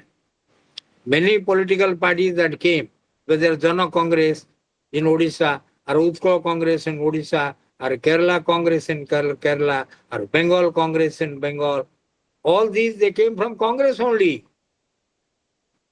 So, that is one. Second was CPIM, which is the party, which is a national party now, among the 6. That was founded on 7th November 1964, when the CPI was split. You all know that CPI was created in 1925. So 2025, this year, they are celebrating their 100 years. In the month of December, you will find, functions all over the country. So CPM is a national party, but not the CPI, because they are in power now in Kerala. Third is the BJP, which is a national party. It was founded in 6th April 1980 by Atal Bihari Vajpayee. So now you find from 80 till 2025, they passed on 45 years. So from 2 in 1984 December election, they have secured 303 in 2019. It is a great achievement. Now they have 240. So thereby you find that it is also national party, and I consider it to be more important than Congress now because of its support base all over India. Then the fourth one is BSP, Bahujan Samaj Party, led by Mayawati, Kumari Mayawati, which was created by Kansi Ram on 14th April 1984. He talked about prestige, power, for peace. Then he said, हमारा vote तुम्हारा राज, आपका हमारा vote आपका power नहीं चलेगा. We are 80% belonging to Bahujan Samaj. You are minority, but you are capturing power. So vote हमारा राज तुम्हारा नहीं चलेगी नहीं चलेगी. That was the Hindi slogan. Then the fifth national party now recognized by the Election Commission is Aam Aadmi Party. It has lost power in Delhi now, but it is in power in Punjab. So it has become a party on 26th November 2012. So how many years? Maybe 12 years over. They are attending the 13th year in their service, but they have become very popular now. They have Rajya Sabha MPs, they have Lok Sabha MPs also. Then the sixth one and the last one is NPP, National People's Party, which was formed on 6th January 2013. It is a northeastern party, but they are getting the benefit. But if you find the other parties, the last data that I have got is published on 23rd March 2014, because the update will come after, I think, few days, because they have de-recognized parties. They said 6 national parties, 58 state-based parties, and 2,763 unrecognized parties. So unrecognized parties are now coming to less number. State political parties, for example, Dr. Ramadas, Pakkali Makkala Kachi. He has written a letter to Election Commission yesterday only. Now students are not going through newspaper, but I go always through newspaper. He has written a letter against his son, Dr. Ramadas, Ambumani Ramdas, who becomes health minister of the cabinet rank because of father's blessing. But now father and son, they have partitioned themselves. They are having difference themselves.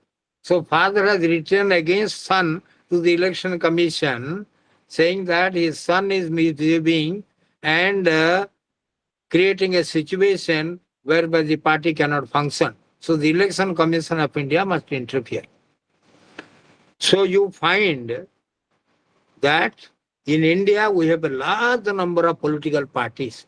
That is why I always tell my students, you see students, you must listen to me. If two Germans meet, they plan a war. They are warmongers. If two Japanese meet, they plan an industry. They will not talk over a cup of tea or coffee or a cup of soup that we will do this, do that. No. So two Germans meet, they plan a war. Two Japanese meet, they plan an industry. If two Indians meet, they plan a political party. That is why you find hundreds of political parties, thousands of political parties, because it is a multi-party system in India. We have not developed a bi-party system or a three-party system or a viable alternative in the thing.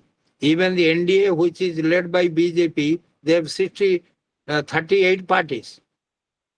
Even the UPA, they have 26 parties. So it is a question of regional political parties, state-based political parties, individual-oriented parties, which are becoming very powerful and sharing power. Look at Nara Chandrababu Naidu of Telugu Desam. Look at Nitish Kumar of Janata Dal United of Bihar. They are supporting the Modi government now. Without their support, Modi government will collapse tomorrow. So you find that is why K.R. Narayanan, who was a brilliant scholar, he was union minister, he became vice president, he became president of India. He was addressing the meeting of 50th year Golden Jubilee of Independence in the joint session of Parliament on 15th August 1997. He said, what we are having in India, sheer opportunism, valueless power politics, taken over the place of principles and idealism. Corruption has corroborated the vitals of our society and politics.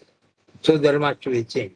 So to come to my concluding observations, let me say, we have made many attempts to convince the people, to create awareness among the people, particularly young people, students like those who are attending my class. So what are the functions we are celebrating? We are celebrating the Republic Day on January 26th. We are celebrating the Independence Day, August 15th, tomorrow throughout India. And even outside, you will celebrate the Independence Day. We are celebrating the Constitution Day on 26th December because the 26th December 1949, we have adopted the Constitution of India. We have considered this day as a national law day previously. But since 2015, the Modi government has decided to have the Constitution Day on 26 December, 26 November every year. What is the purpose? To protect the constitutional values among the citizens, to protect the democratic principles to be respected, to engage in legal and political process shaping the nation's future, and to think about Satyameva Jayate. Trust always wins. Then the government of India from 2011 onwards is celebrating 25th January as the Voters Awareness Day. Because particularly this day, 25th January 1950 was the day when the Election Commission celebrated the Foundation Day. So because Election Commission was formed on 25th January 1950, the Voters Awareness Day is being celebrated throughout in India, in education institutions, in outsides, to create among the young voters consciousness and to take part in the political process. So friends, with these observations I close. There are many things to tell to you, but I have no time to tell you because it is a very broad topic, and now you are welcome to put me any question you like. I am prepared to answer. Okay, thank you, sir. Thank you very much. Thank you very much for your elaborate talk on this topic. Actually, sir has covered many things, including the purpose of democracy, inequality, basic needs of common man, and he has also briefed about constitution, party system in India, state politics, all the things he has described, and very nicely manner. I think I was in a class also, so so the learners must have enjoyed the topic. So sir has described it very nicely. So we are very much thankful to you, sir. Now the session is open to discussion. If the learners have any query, they can raise their queries. First, please raise your queries one by one. Okay. Hello, sir. Am I audible? Yes, you are audible. You tell your name. Sir, myself Tejapratap Sahu, and I joined the 2025 session. Sir, first of all, I want to thank you for the tremendous lecture. And I have some insights drawn. There are some questions regarding the session, sir. Sir, we see that when we talk about the democracy, we see that India is regarded as the mother of democracy, and wherever Mr. Modi goes on a foreign visit, he said that India is a mother of democracy, and India's democracy is flourishing. But when I am attending your lecture and I am listening about the pros and the cons of the democracy, and I am imagining that when we talk about the democracy, the con side is far better than the pro side. So how can I should be convinced by you that the democracy, that we as the first time voters of this democracy should be convinced to turn our heads not from the democracy and to go towards the democracy. Sir, please can you convince me that in a short, crisp manner that democracy is way better than the other forms of the government that is present all over the world. Thank you, sir. No, That's my no, I have question. already told you Indian democracy is definitely better.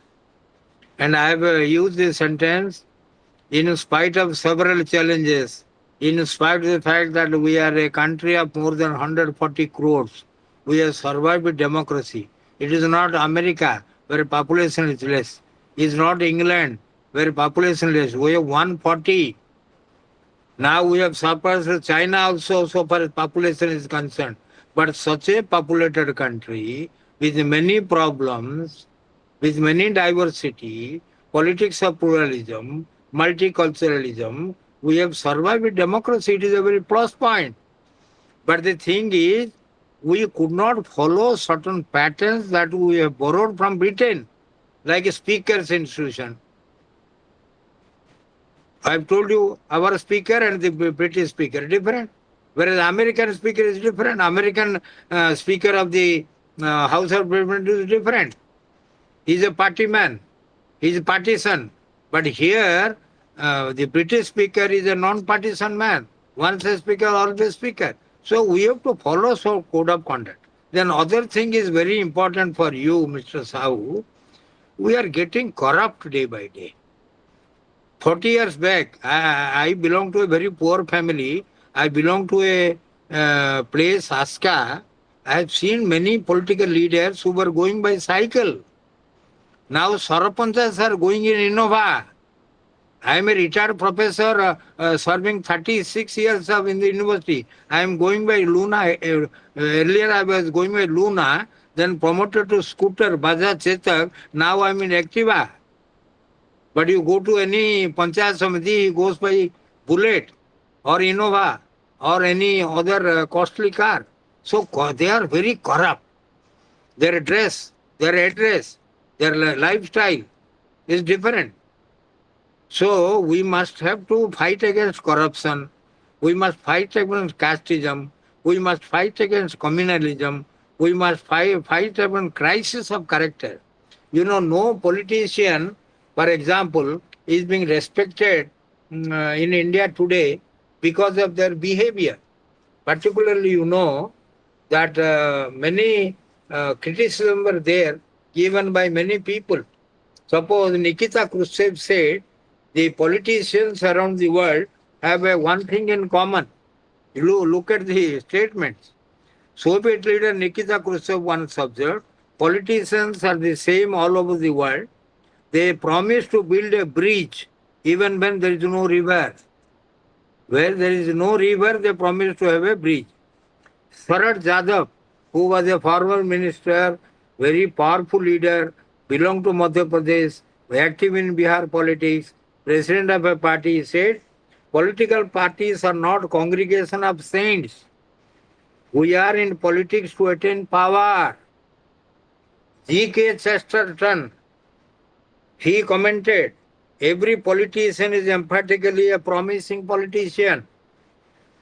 K.V. Krishna Iyer, who was minister in 1957 up to 1959 as the Minister of Home and Law in Kerala government headed by Namboothiri, said, a politician is one who never says no. If he says no, he is not a politician. ଅମାବାସ୍ୟାରେ ଚନ୍ଦ୍ର ଦେଖେଇଲେ ମଧ୍ୟ ସେମାନେ ହଁ କରିବେ। ଆଜ୍ଞା ଅମାବାସ୍ୟାରେ Yes, sir. ଚନ୍ଦ୍ର କେମିତି ଦେଖିବେ ଆଜ୍ଞା? ପୂର୍ଣ୍ଣମୀରେ ସିନା ଚନ୍ଦ୍ର ନାଇଁ ଦେଖେଇମୁ, ମତେ ଏମଏଲଏ କର, ଏମପି କର। So Krishna Iyer said, he died at the age of 99. He was a judge who talked about social justice, who was very emphatic on public interest litigation. Whenever I was going through his article, I was keeping a dictionary left-hand side because I never followed his English. Terrific English. He said a politician is one who never says no. If he is not if he says no, he is not a politician. J.H. Patel, who was a former chief minister of Karnataka, said, I have been in politics in long enough to realize that all this talk of ideology is only farcical. Now, would you find any body contesting elections, they talk on ideology? They have different slogans. Sabka saath, sabka vikas. Less Yes. governance, more governance, less government. Then they give promises. For example, Ambedkar said, however a good constitution may be, it is sure to turn out to be bad because those who are called upon to work happen to be a bad lot. However bad a constitution may be, it may turn out to be a good, or those who are called out to work happen to be a good lot. Yeah. The working of the constitution does not depend wholly upon the nature of constitution. The constitution can provide only the organs of the state, such as legislature, executive, and judiciary. The factors on which working of these organs of the state depends on the people and the political parties they will set up as their instrument to carry out their wishes and their policies. Who can say how people of India and their parties will behave? Will they uphold constitutional methods of achieving their purposes, or will they prefer revolutionary methods of achieving them? If they adopt the revolutionary methods, however good the constitution may be, it requires no prophet to say that it will fail. It is therefore Yeah. futile to pass any judgment upon the constitution without reference to the part which the people and their parties they are likely to play. Unquote. Yes, sir. Any other question? Yes, sir. Yes, sir. Sir, good Thank you. afternoon, Sir, there is. Oh, okay, okay. Ask. sir. After that, I will ask another question. Sir, good afternoon, sir. Yes, what's your name, please? Sir, my name is Manoranjan Sahu, sir. Sir, I have Yes. two questions on your session, sir. That is, the first one is, sir, like in a parliamentary democracy, the executive Hmm. is accountable to the legislature. But when the Hmm. ruling party holds an, but when the ruling party holds an overwhelming majority in parliament, isn't the Hmm. executive effectively accountable only to itself? And how does this reconcile with the principle of checks and balances, sir? This is your question. Yes, sir. Yes, sir. So you see, I have told you that in a parliamentary system, the Yes, sir. executive legislative relation is of prime importance. But as you say, you have an overwhelming majority. You take the example of Rajiv Gandhi. He had Yes, sir. 400 odd seats. What was BJP strength? 2. So Yes, sir. what is the members of parliament? They only say "ha." And when the Anti-Defection Act came to prominence, then anybody who is having dissenting voice also in the party. Today it is just 1 hour before I start my lecture, a BJP, a Socialist Party MLA in Uttar Pradesh has supported Jogi government and Jogi personally. So immediately he was suspended by the Socialist Party. So now things are different. You know, now some MPs went to different countries of the world to speak about our victory over Pakistan, Operation Sindoor. So they are not, the Congress High Command is not happy, but they are not taking any action. So whenever you have a majority and your prime minister is not democratic, for example, Indira Gandhi during emergency, was anybody, any cabinet minister fearing the legislation? No. The cabinet ministers were fearing the prime minister only. That is why there was a call that we are heading towards a prime minister form of government. I remember, I will tell you a very interesting story. Jagajivan Ram was known as Sunil Manohar Gavaskar of Indian politics. He was Yes, 30 yes, sir. years the cabinet minister, and he said in इस हिंदुस्तान में एक scheduled caste cannot be become prime minister. Till now, no scheduled caste has become prime minister. No scheduled tribe has become prime minister. So, when he was agriculture minister, Indira Gandhi called him and said, Jagajivan Babu, Babuji, he was called nickname, Babuji, you present before the Lok Sabha and the Rajya Sabha the emergency resolution to be adopted.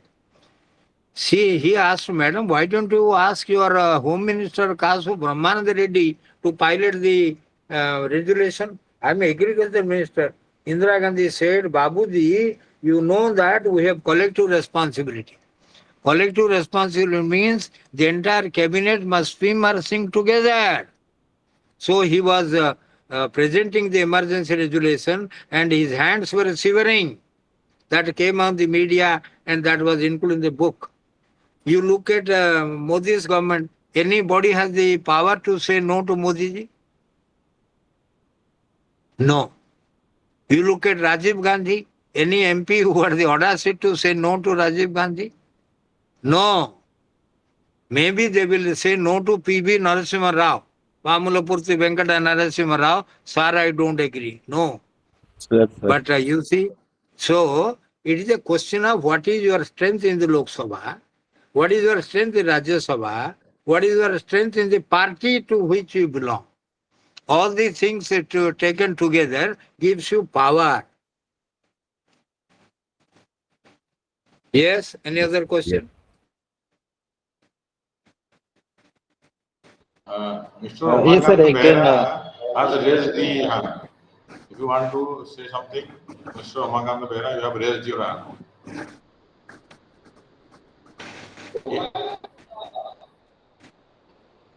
Okay. Umakant Pachar Uh, Pachar door कौन है you can ask in English or Odia also because the speaker is from हाँ हाँ Odisha. Odia So there is no problem. You can ask your query through Odia also. हाँ हाँ हाँ ओडिया ओडिया ओडिया कौन कौन असुविधा ମୁଁ ଓଡିଆରେ ଭଲ ବକ୍ତା ଇଂଲିଶରେ ଆହୁରି ଭଲ ବକ୍ତା ସାର୍ ଆମ ଓଡିଶା ଲୋକ ତେଣୁ ପିଲାମାନେ କିଛି ଭୟ କରିବା ଦରକାର ନାହିଁ ଆମେ ଗୋଟେ ଭଲ ସାର୍ଙ୍କୁ ପାଇଛେ ଆମେ ଯାହା କିଛି ଡାଉଟ୍ ପଚାର ପଚାର ପଚାର ଏମିନେଣ୍ଟ ସ୍ପିକର ସେ ତେଣୁ ଆପଣମାନେ ସମସ୍ତେ Sir, sir, one more question on coalition government, sir. Sir, if coalition government require compromises between parties, sir, to what extent can the original election manifesto be considered a genuine mandate of the people, sir? No, coalition is a peculiar thing. You see, I'll tell you a very interesting thing. When I.K. Gujral became Prime Minister, he was asked, Mr. Gujral, you were in the Congress, you were India's ambassador to Soviet Union, and you were planning minister, so and so, so that, how do you feel? Now he said, you don't quote it, don't write everything. Draupadi has 5 husbands.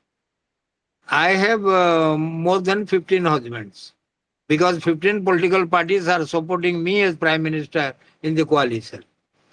Likewise, VP Singh was in problem because VP Singh was supported by BJP from one side and communists on the other side.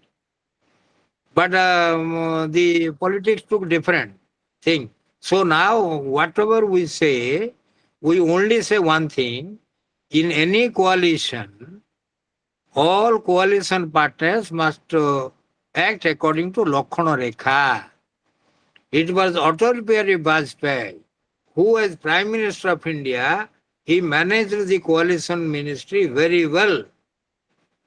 Yes, sir. In spite of all differences, in spite of all ideological aberrations, in spite of all issues, he will call them, convince them.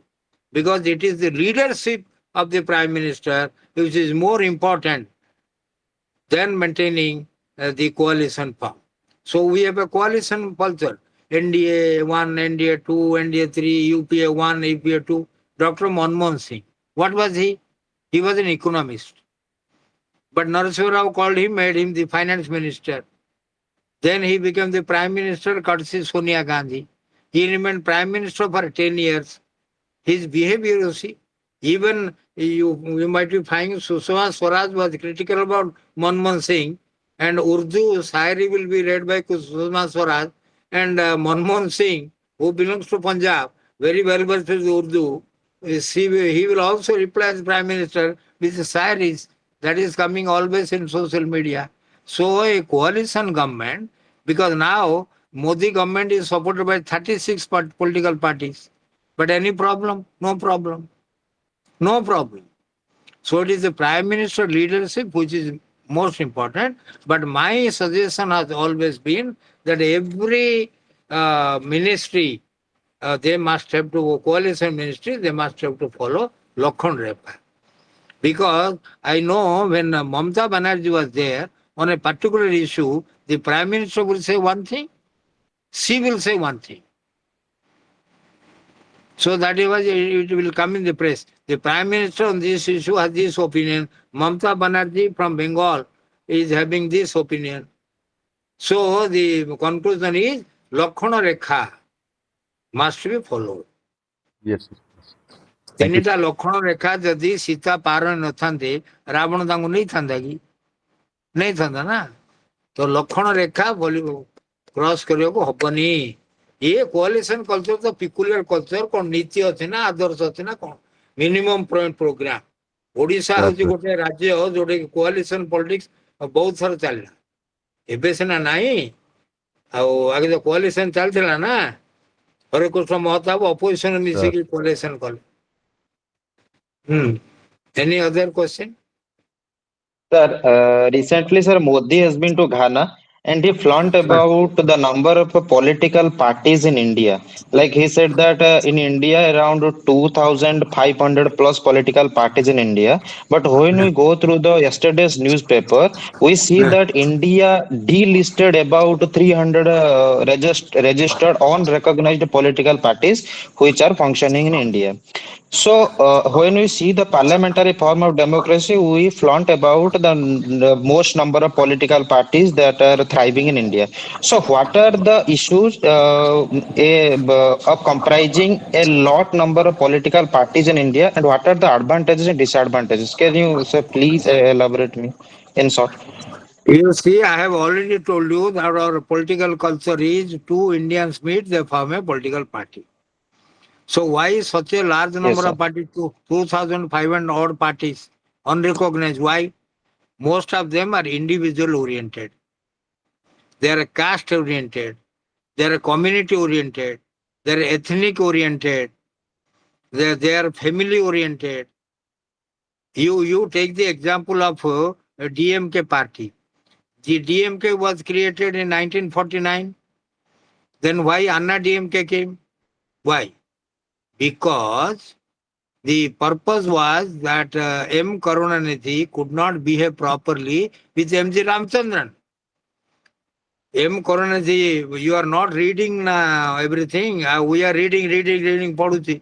M. Karunanidhiଙ୍କର ତିନିଟା ସ୍ତ୍ରୀ ମନେ ରଖିଛ ଏଇଟା ଏ ଯୋଉ ପୁଅଟା ଏବେ ମଲା ଗୋଟେ 15-20 ଦିନ ତଳେ ତା ନାଁ ହଉଛି ମୁତୁବେଲ ମୁତୁ କଣ ତା ନାଁ ମୁତୁବେଲ ମୁତୁ ଫାଷ୍ଟ ୱାଇଫର ଫାଷ୍ଟ ପୁଅ ସିଏ ଯେତେବେଳେ ଏମଜିଆର ଥିଲେ ଟ୍ରେଜେରର ଆଉ ଫିଲ୍ମରେ ପ୍ରାକ୍ଟିସ ଆକ୍ଟିଂ କରୁଥିଲେ ଡିଏମକେ ର ଟ୍ରେଜେରର ଥିଲେ ଡିଏମକେ ପ୍ରେସିଡେଣ୍ଟ ଥିଲେ ମୁତୁବେଲ କରୁଣାନିଧି ଚିଫ ମିନିଷ୍ଟର ଥିଲେ ସିଏ ପୁଅ କହିଲା ଆଉ ବାବା ମତେ ଟିକେ କେତେ କୋଟି ଦିଅ ତାମିଲନାଡୁ ଫାଇନାନ୍ସ କର୍ପୋରେସନର ମୁଁ ଯାଇକିରି ଫିଲ୍ମ କରିବି ତ ଯେମିତି ଜାଣିଦେଲେ ଏମଜିଆର କରୁଣାନିଧି ପାଖକୁ ଆସିଲେ କହିଲେ Karunanidhi why are you giving your son so much of propaganda, so much of money from Tamil Nadu government's fund? to act in films. Film is my choice. You are writing film, I'm acting, na. You are chief minister, party president, I'm treasurer, na. So Corona तक पचारे MGR को अरे बापा मत को लोकुटी को जे तार पुओ कथा you tell me a father who doesn't want to promote his son. हेले MGR को बाधिला कहीं ना MGR रो पुओ झियो नथिला इशुलेस बोले अरे ये बुढ़ा कौन मत एमती कौची मोर पिला झेला ना बोली कौची बोला ठीक अच्छे बोला अन्ना डीएमके कला करी पावर को पड़ेगा करुणानिधि हारीगला ना तापर करुणानिधि हारी sir sorry to interrupt you sir बुझिले जे जेतेबेले आमे गोटे पॉलिटिकल पार्टी इंडिया रे तयारी करचंती इनकम टैक्स वेवर भी मिलुची आपनकर बहुत गुडा ता भितर आसुची भी कहला पड़ा एबे पेपर रे बाहरला जो से माने केते 500 पार्टी को पार्टी की जोटा रिकॉग्नाइज नहीं माने अनरिकॉग्नाइज अनरिकॉग्नाइज पार्टी को माने काट दो सर मु काई सर ना मोर तांको गोटे इनकम क्वेश्चन टैक्स है रिबेट कि मिलथुला हाँ सर क्वेश्चन है कि मोर जतेबेले आमे अधिक नंबर पॉलिटिकल पार्टी जोची लोकंकर इश्यूज ता जोटी गोटे पॉलिटिकल पार्टी भोकाल लेके उठेई परची सेठी सतेक बेले टाइम रे लोकंक इश्यूज ता फ्रैगमेंटेड हे जाउची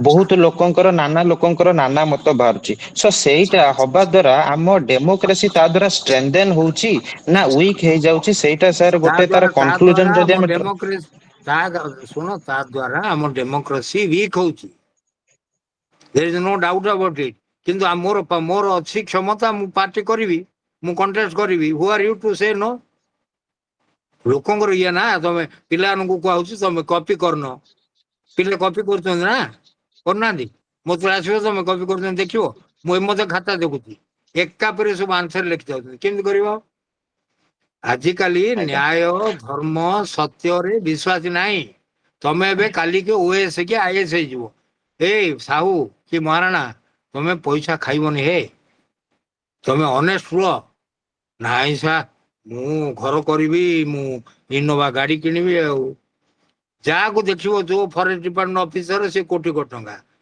जो ओएस कोटी कोटी टंका जो इंजीनियर कोटी कोटी टंका जो आईएएस कोटी टंका माने अर्थ कौन तेणु करी आमर जेहेतु बड़ देश आमर ये बेन नहीं आमर जी आमर गोटे समय थिला जे आमे प्रेसिडेंशियल फॉर्म ऑफ गवर्नमेंट करदबा बोली हेगड़े सजेस्ट कले आर्टिकल लिखले संडे पेपर रे से मोरार देसाई बोला भांग है ये गोटे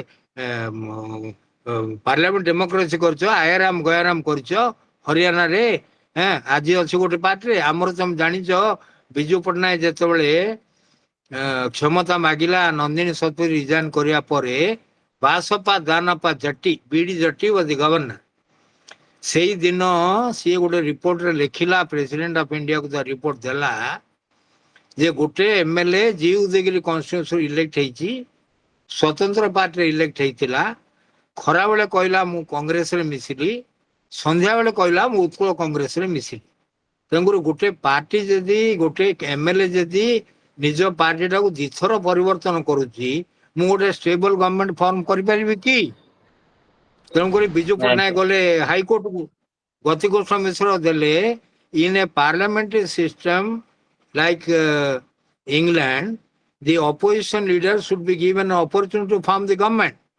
But BT Jatti has not violated any part of the constitution. But he has violated the long-drawn British convention of inviting the leader of the opposition to form a government. England रे the प्रधानमंत्री मु अच्छी resign करी तमें जदि leader of opposition तुमको queen की king डाकी पचारे जे Vishnu Sah resign करदे प्रधानमंत्री तमें साहू बाबू की महाराणा बाबू की महांती बाबू हम किए तुम नाई न कले एका इलेक्शन हम आमर ये नाई तुम आमर ये पिकुलर ये जो पार्टी माने खाली विभिन्न धंदा कर देखुच रामदास गोटे पार्टी कला पाताली माकाली काच बापा पुओ लगी माड़गोल तुम चिंता कर ना काली से लिखी गला ये सब स्वार्थ सेल्फ हूँ मेन तेणुकर मुझे 3C कहली 3C लिखिल हम ना पॉइंट जाक महात्मा गांधी कहले 3S कर 3C कर कैरेक्टर कर कमिटमेंट कर करेज रख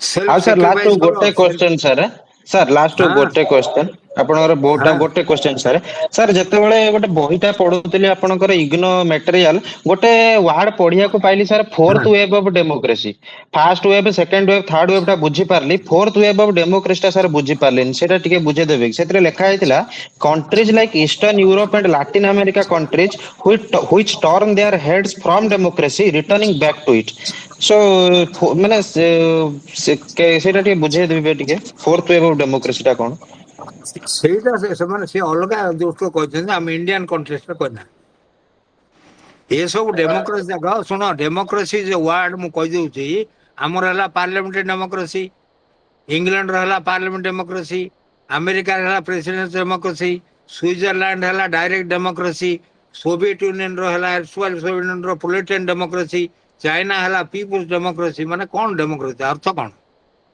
ଚାଇନା କହିଲା ମୋର ପିପୁଲ୍ସ ଡେମୋକ୍ରେସି सोवियत यूनियन कहला मोर प्रोलेटारियन डेमोक्रेसी इंडिया इंग्लैंड कहले हमर पार्लियामेंट डेमोक्रेसी अमेरिका फिलिपाइंस कहले प्रेसिडेंशियल डेमोक्रेसी सो ये सब डेमोक्रेसी टा गोटे कन्फ्यूजिंग वर्ड समस्या कहते डेमोक्रेसी प्रकृत डेमोक्रेसी चाइना डेमोक्रेसी अच्छी सोवियत यूनियन डेमोक्रेसी अच्छी रशिया डेमोक्रेसी अच्छी आमर डेमोक्रेसी अच्छी आमर कही पारुचे आम ओपिनियन दे पारुचे एमरजेन्सी रे सिना हो पारानी सब आरेस्ट हो पड़े प्रेस सेंसरशिप है तेणुक जो आरेस्ट हेले वाजपेयी बेंगलोर से कहले 1971 election is the last election of Indian democracy किंतु जयप्रकाश नारायण कहले तिहार जेल आगे मु कहबिनी कहते बाध्य कलु कहले विनाश काले विपरीत बुद्धि इंदिरा गांधी विनाश काल पड़ाइला तार विपरीत बुद्धि आसीगला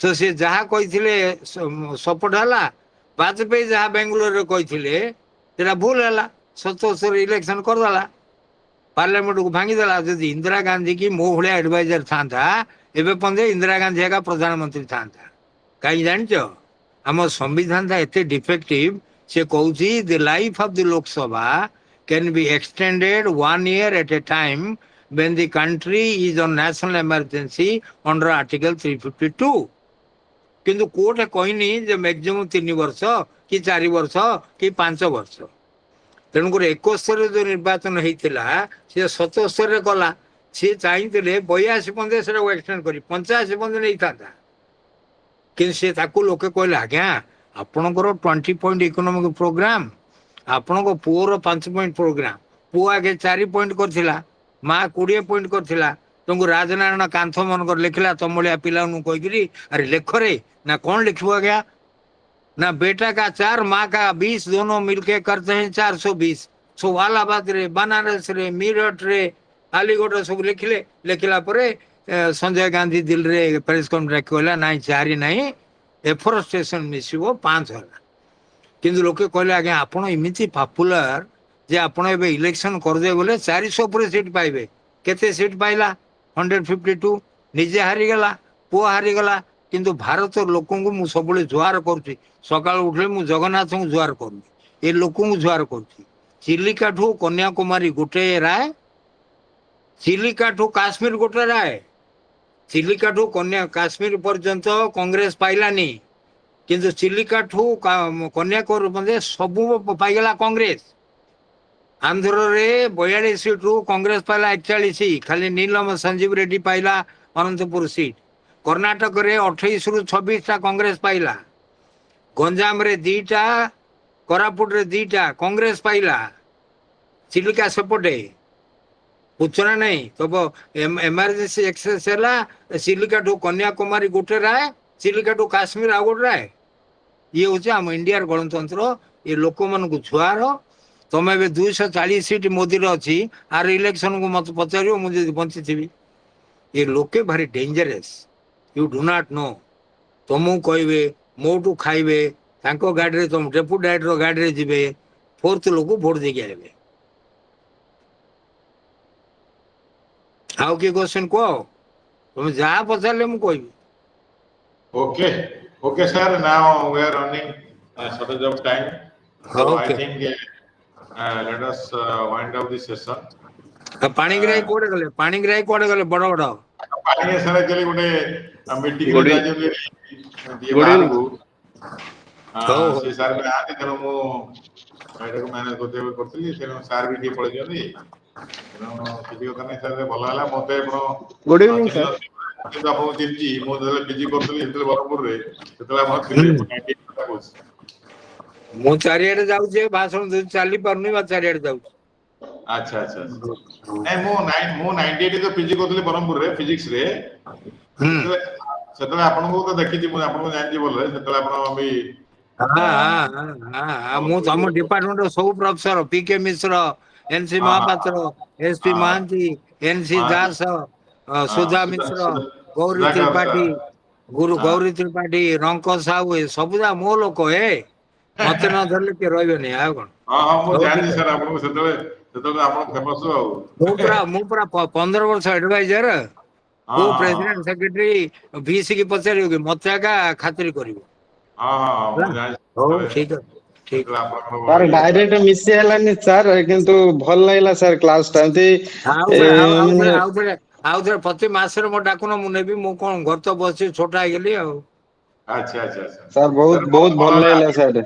ନେକ୍ସଟ ଟାଇମ ଆମେ କିଛି ଆଉ କିଛି ଆରେଞ୍ଜ କରିବୁ ଯଦି ପଲିଟିକାଲ ସାଇନ୍ସ ଉପରେ ଆମେ ଆପଣଙ୍କୁ ହିଁ ଡାକିବୁ ସାର୍ ପିଲାମାନେ ବି ହଉ ବହୁତ କଥା ସାର୍ ଶୁଣିଲେ ସାର୍ ସାର୍ ଆପଣଙ୍କ ବିଷ୍ଣୁ ସାରଙ୍କୁ କଣ୍ଟାକ୍ଟ କରିବା ପାଇଁ କିଛି ଇମେଲ ଆଇଡି କି କିଛି ନମ୍ବର କିଛି ଆଭେଲେବୁଲ ଅଛି କି ମାନେ ମୋ ନମ୍ବର ସେ ଥିବ ମୋ ନମ୍ବର ଥିବ 9437 ଆଜ୍ଞା ଲେଖ ସାର୍ ନାମ ଲେଖିଦିଅ 9437 ଆଜ୍ଞା 55 ଆଜ୍ଞା 1050 ଆଜ୍ଞା ସାର୍ ଠିକ ଅଛି ହେଲା। ଆଜ୍ଞା ହଉ ତମ ନାଁ ଠିକ ଅଛି କହିବ ପଚାରିବି ହେଲା। ଆଜ୍ଞା ଥ୍ୟାଙ୍କ ୟୁ। ଆଜ୍ଞା thank you sir thank you sir. Okay. Okay, sir. Thank you very much for addressing this meeting, and we are very much thankful to you for listening this Thank you, sir. wonderful talk. Actually, I have very little knowledge about political science. Still, then I could get a very much idea from you, and you have covered many things. Briefly, you have covered many things about democracy, inequality, basic needs, party system in India, state politics, all these things you have described briefly. I think most of the learners they must have learned something from you. And I was just observing that many students are there keenly listening you. So this is the nature of a uh, speaker, so that the all the listeners they are pinned or silent and they are listening to you. So they are very much interested to listen to you. So in future also we will be arranging similar Prabhat sir, and we will also ଆପଣଙ୍କ invite contact you. number ଟା sir. So we will also invite you to this type of seminar so that more and more learners they will get the benefit. So thank you very much, sir. Thank you very much for your kind presence, and we hope the similar cooperation from you in future also. We are very much thankful to you, sir, and namaskar. And we are very much thankful to all our learners who have participated in this meeting. And we hope that you all will be get benefited if you attend similar meetings. And we expect the same thing from you also. We are very much thankful to our Senior Regional Director Dr. M.K. Das sir for arranging this meeting, and he has coordinated and he has put his idea to arrange such type of meeting. So we are very much thankful to him. We are very much thankful to our Additional Director Dr. S. Paningai sir and Dr. Deputy Director Dr. Krishnananda sir for their cooperation in arranging this meeting and for their support in conducting all these meetings.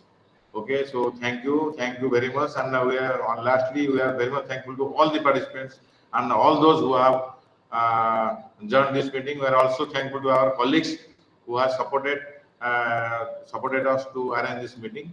So thank you. Lastly, thank you all, and thank you all very much. Okay, and I wish you all the best. And in future, we all will be meeting soon. So thank you all. Now the meeting is over. You may leave now. Sir, namaskar.